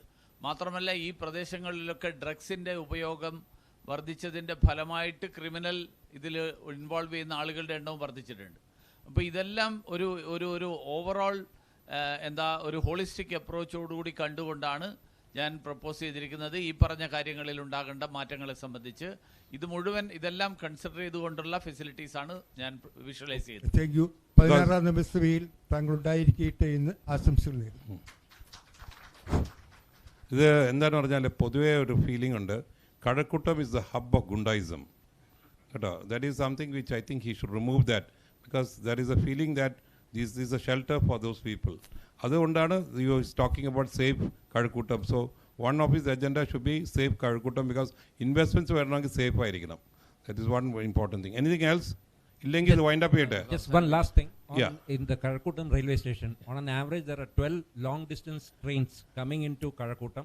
When I'm saying long distance, doesn't include trains coming from originating in Karnataka and Tamil Nadu. Beyond that, all these trains have a problem getting a platform at Tambanur, and hence the trains are held back along the way. Can all these trains be asked to stop at Karakutam station so that people going into the city can get off here and then move away? That has been taken. That has been addressed just now. Definitely. He's taken up the railway matter. development idellam He's already taken up that. No infrastructure needs to be developed. The trains are now stopping in the middle track. Sir, I regularly get off the Sambar Kranti coming from Chandigarh, leaves Ernakulam at 8 o'clock in the morning. Very convenient for me. 12 o'clock I come here, get off at the middle track of Karakutam. About 200 people get down with me, cross over, catch the auto and come. You put it on the platform. Don't put it in the middle track. Put it on the left platform. We'll all happily go away. Karakutam will develop by itself. I think he's already got a railway development plan. He's already got in place. Okay, can we wind up with this? One last thing actually. Hi, good afternoon. My name is Gopakumar. I am part of the IT fraternity over here. A quick question to you, sir. So, nammal technoparkil poikകഴിഞ്ഞാൽ, let's say, if you throw a stone to them, more entrepreneurs get hit than a IT guy. So, എല്ലാവരും entrepreneurship മനസ്സിലുണ്ടാവും. എല്ലാവരുടെ കയ്യിലും startup thoughts ഉണ്ട്. And you were talking about revenues being less from the Technopark side. So one of the things is like we should have a product company and startups going over there. We know that there's a robust thing happening from the central government, the Modi side. So our MLA, successful MLA, like sir, vision for having more startups and more product companies coming in this location or this constituency. Definitely, ഈ ഒരു വ്യൂവിൽ തന്നെയാണ് നമ്മൾ ആലോചിച്ചുകൊണ്ടിരിക്കുന്നത്. പക്ഷേ അതിൽ കൂടുതൽ income generation ഉണ്ടാകുന്ന, കൂടുതൽ പുതിയ ടെക്നോളജീസ് ഡെവലപ്പ് ചെയ്യാൻ പറ്റുന്ന അങ്ങനെയുള്ള അങ്ങനെയുള്ള ഇനിഷ്യേറ്റീവ്സ്, ആ ഇനിഷ്യേറ്റീവ്സ് ഉണ്ടാകണം. അതിനു വേണ്ടിയിട്ടുള്ള ഒരു ഓവറോൾ പ്ലാൻ ഉണ്ടാവേണ്ടി. മാത്രമല്ല ഇവിടെ മാനിഫെസ്റ്റോയിൽ റിഗാർഡിംഗ് ട്രെയിനിൻ്റെ കാര്യം പറഞ്ഞില്ലേ, there is a manifesto talks about a 3.5 hour train. The speed of a train from Trivandrum to Kannur you can reach in 3.5 hours, which is part of the manifesto, which definitely I think once they come in they will be doing that. I am quite sure that will happen. So can we wind up this? You have one question? Yes, one last question. Sir, ഇപ്പം നമ്മൾ നോക്കുകയാണെങ്കിൽ കഴക്കൂട്ടം മേഖലയിൽ കഴിഞ്ഞ ഒരു 10-15 വർഷങ്ങൾക്ക് ഉള്ളിലായിട്ട് ഒരുപാട് ഫ്ലാറ്റുകൾ വന്നിട്ടുണ്ട്. ഞാൻ ഉൾപ്പെടെ ഒരു SFSൽ താമസിക്കുന്ന ഒരു ഫ്ലാറ്റ് ഓണറാണ്. അപ്പം ഇത്തരത്തിലുള്ള ഒരുപാട് ഫ്ലാറ്റുകൾ വരുമ്പം അതിനോട് ആസ്പദമായിട്ടുള്ള ഒരുപാട് ചലഞ്ചസ് ഫ്ലാറ്റ് മെമ്പേഴ്സായാലും അവിടുത്തെ ഓണേഴ്സായാലും ഫേസ് ചെയ്യുന്നുണ്ട്. അത് അതിനുള്ള ഒരു ബൃഹത്തായിട്ടുള്ള എന്തെങ്കിലും ഒരു ഇപ്പം അതിൻ്റെ KOA അങ്ങനെയുള്ള പല കാര്യങ്ങളും ഇപ്പോഴും സ്ട്രീം ലൈൻഡ് അല്ല. അപ്പോൾ അത്തരം കാര്യങ്ങളിൽ എന്തെങ്കിലും ഒരു ഇനിഷ്യേറ്റീവ് ഗവൺമെൻറ്റിൻ്റെ ഭാഗത്തുനിന്ന് ഉണ്ടാവും. കാര്യം ഇപ്പോഴും ഒരുപാട് കേസുകൾ നിലവിൽ തന്നെ നിൽപ്പുണ്ട്. ഫ്ലാറ്റ് ഓണേഴ്സിനും ലോങ് ടേമിൽ ആ ഫ്ലാറ്റ് കൈമാറുമ്പോഴുണ്ടാകുന്ന ബുദ്ധിമുട്ടുകൾ, even from a perspective of a builder, അവർ സുതാര്യമായിട്ട് കാര്യങ്ങൾ ചെയ്യുന്നുണ്ടോ എന്നുള്ളതിനെ കുറിച്ചുള്ളൊരു അപ്പർ ഹാൻഡ്. അത് റിയൽ എസ്റ്റേറ്റ് റെഗുലേറ്ററി അതോറിറ്റി ഉണ്ടല്ലോ, you can make a complaint. Definitely അത് ആ കാര്യങ്ങളൊക്കെ അഡ്രസ് ചെയ്യാൻ വേണ്ടിയിട്ടാണ് റിയൽ എസ്റ്റേറ്റ് അതോടൊപ്പം STPA അങ്ങനെയുള്ള ഒരുപാട് കാര്യങ്ങൾ ഗവൺമെന്റിന്റെ ഭാഗത്തുനിന്ന് ചെയ്യാൻ കഴിയുന്നതുണ്ട്. അപ്പോൾ അതിൽ എന്തെങ്കിലും ഒരു STP ഇല്ലേ അവിടെ? നിലവിലുണ്ടെങ്കിൽ പോലും അത് കാര്യക്ഷമമല്ല.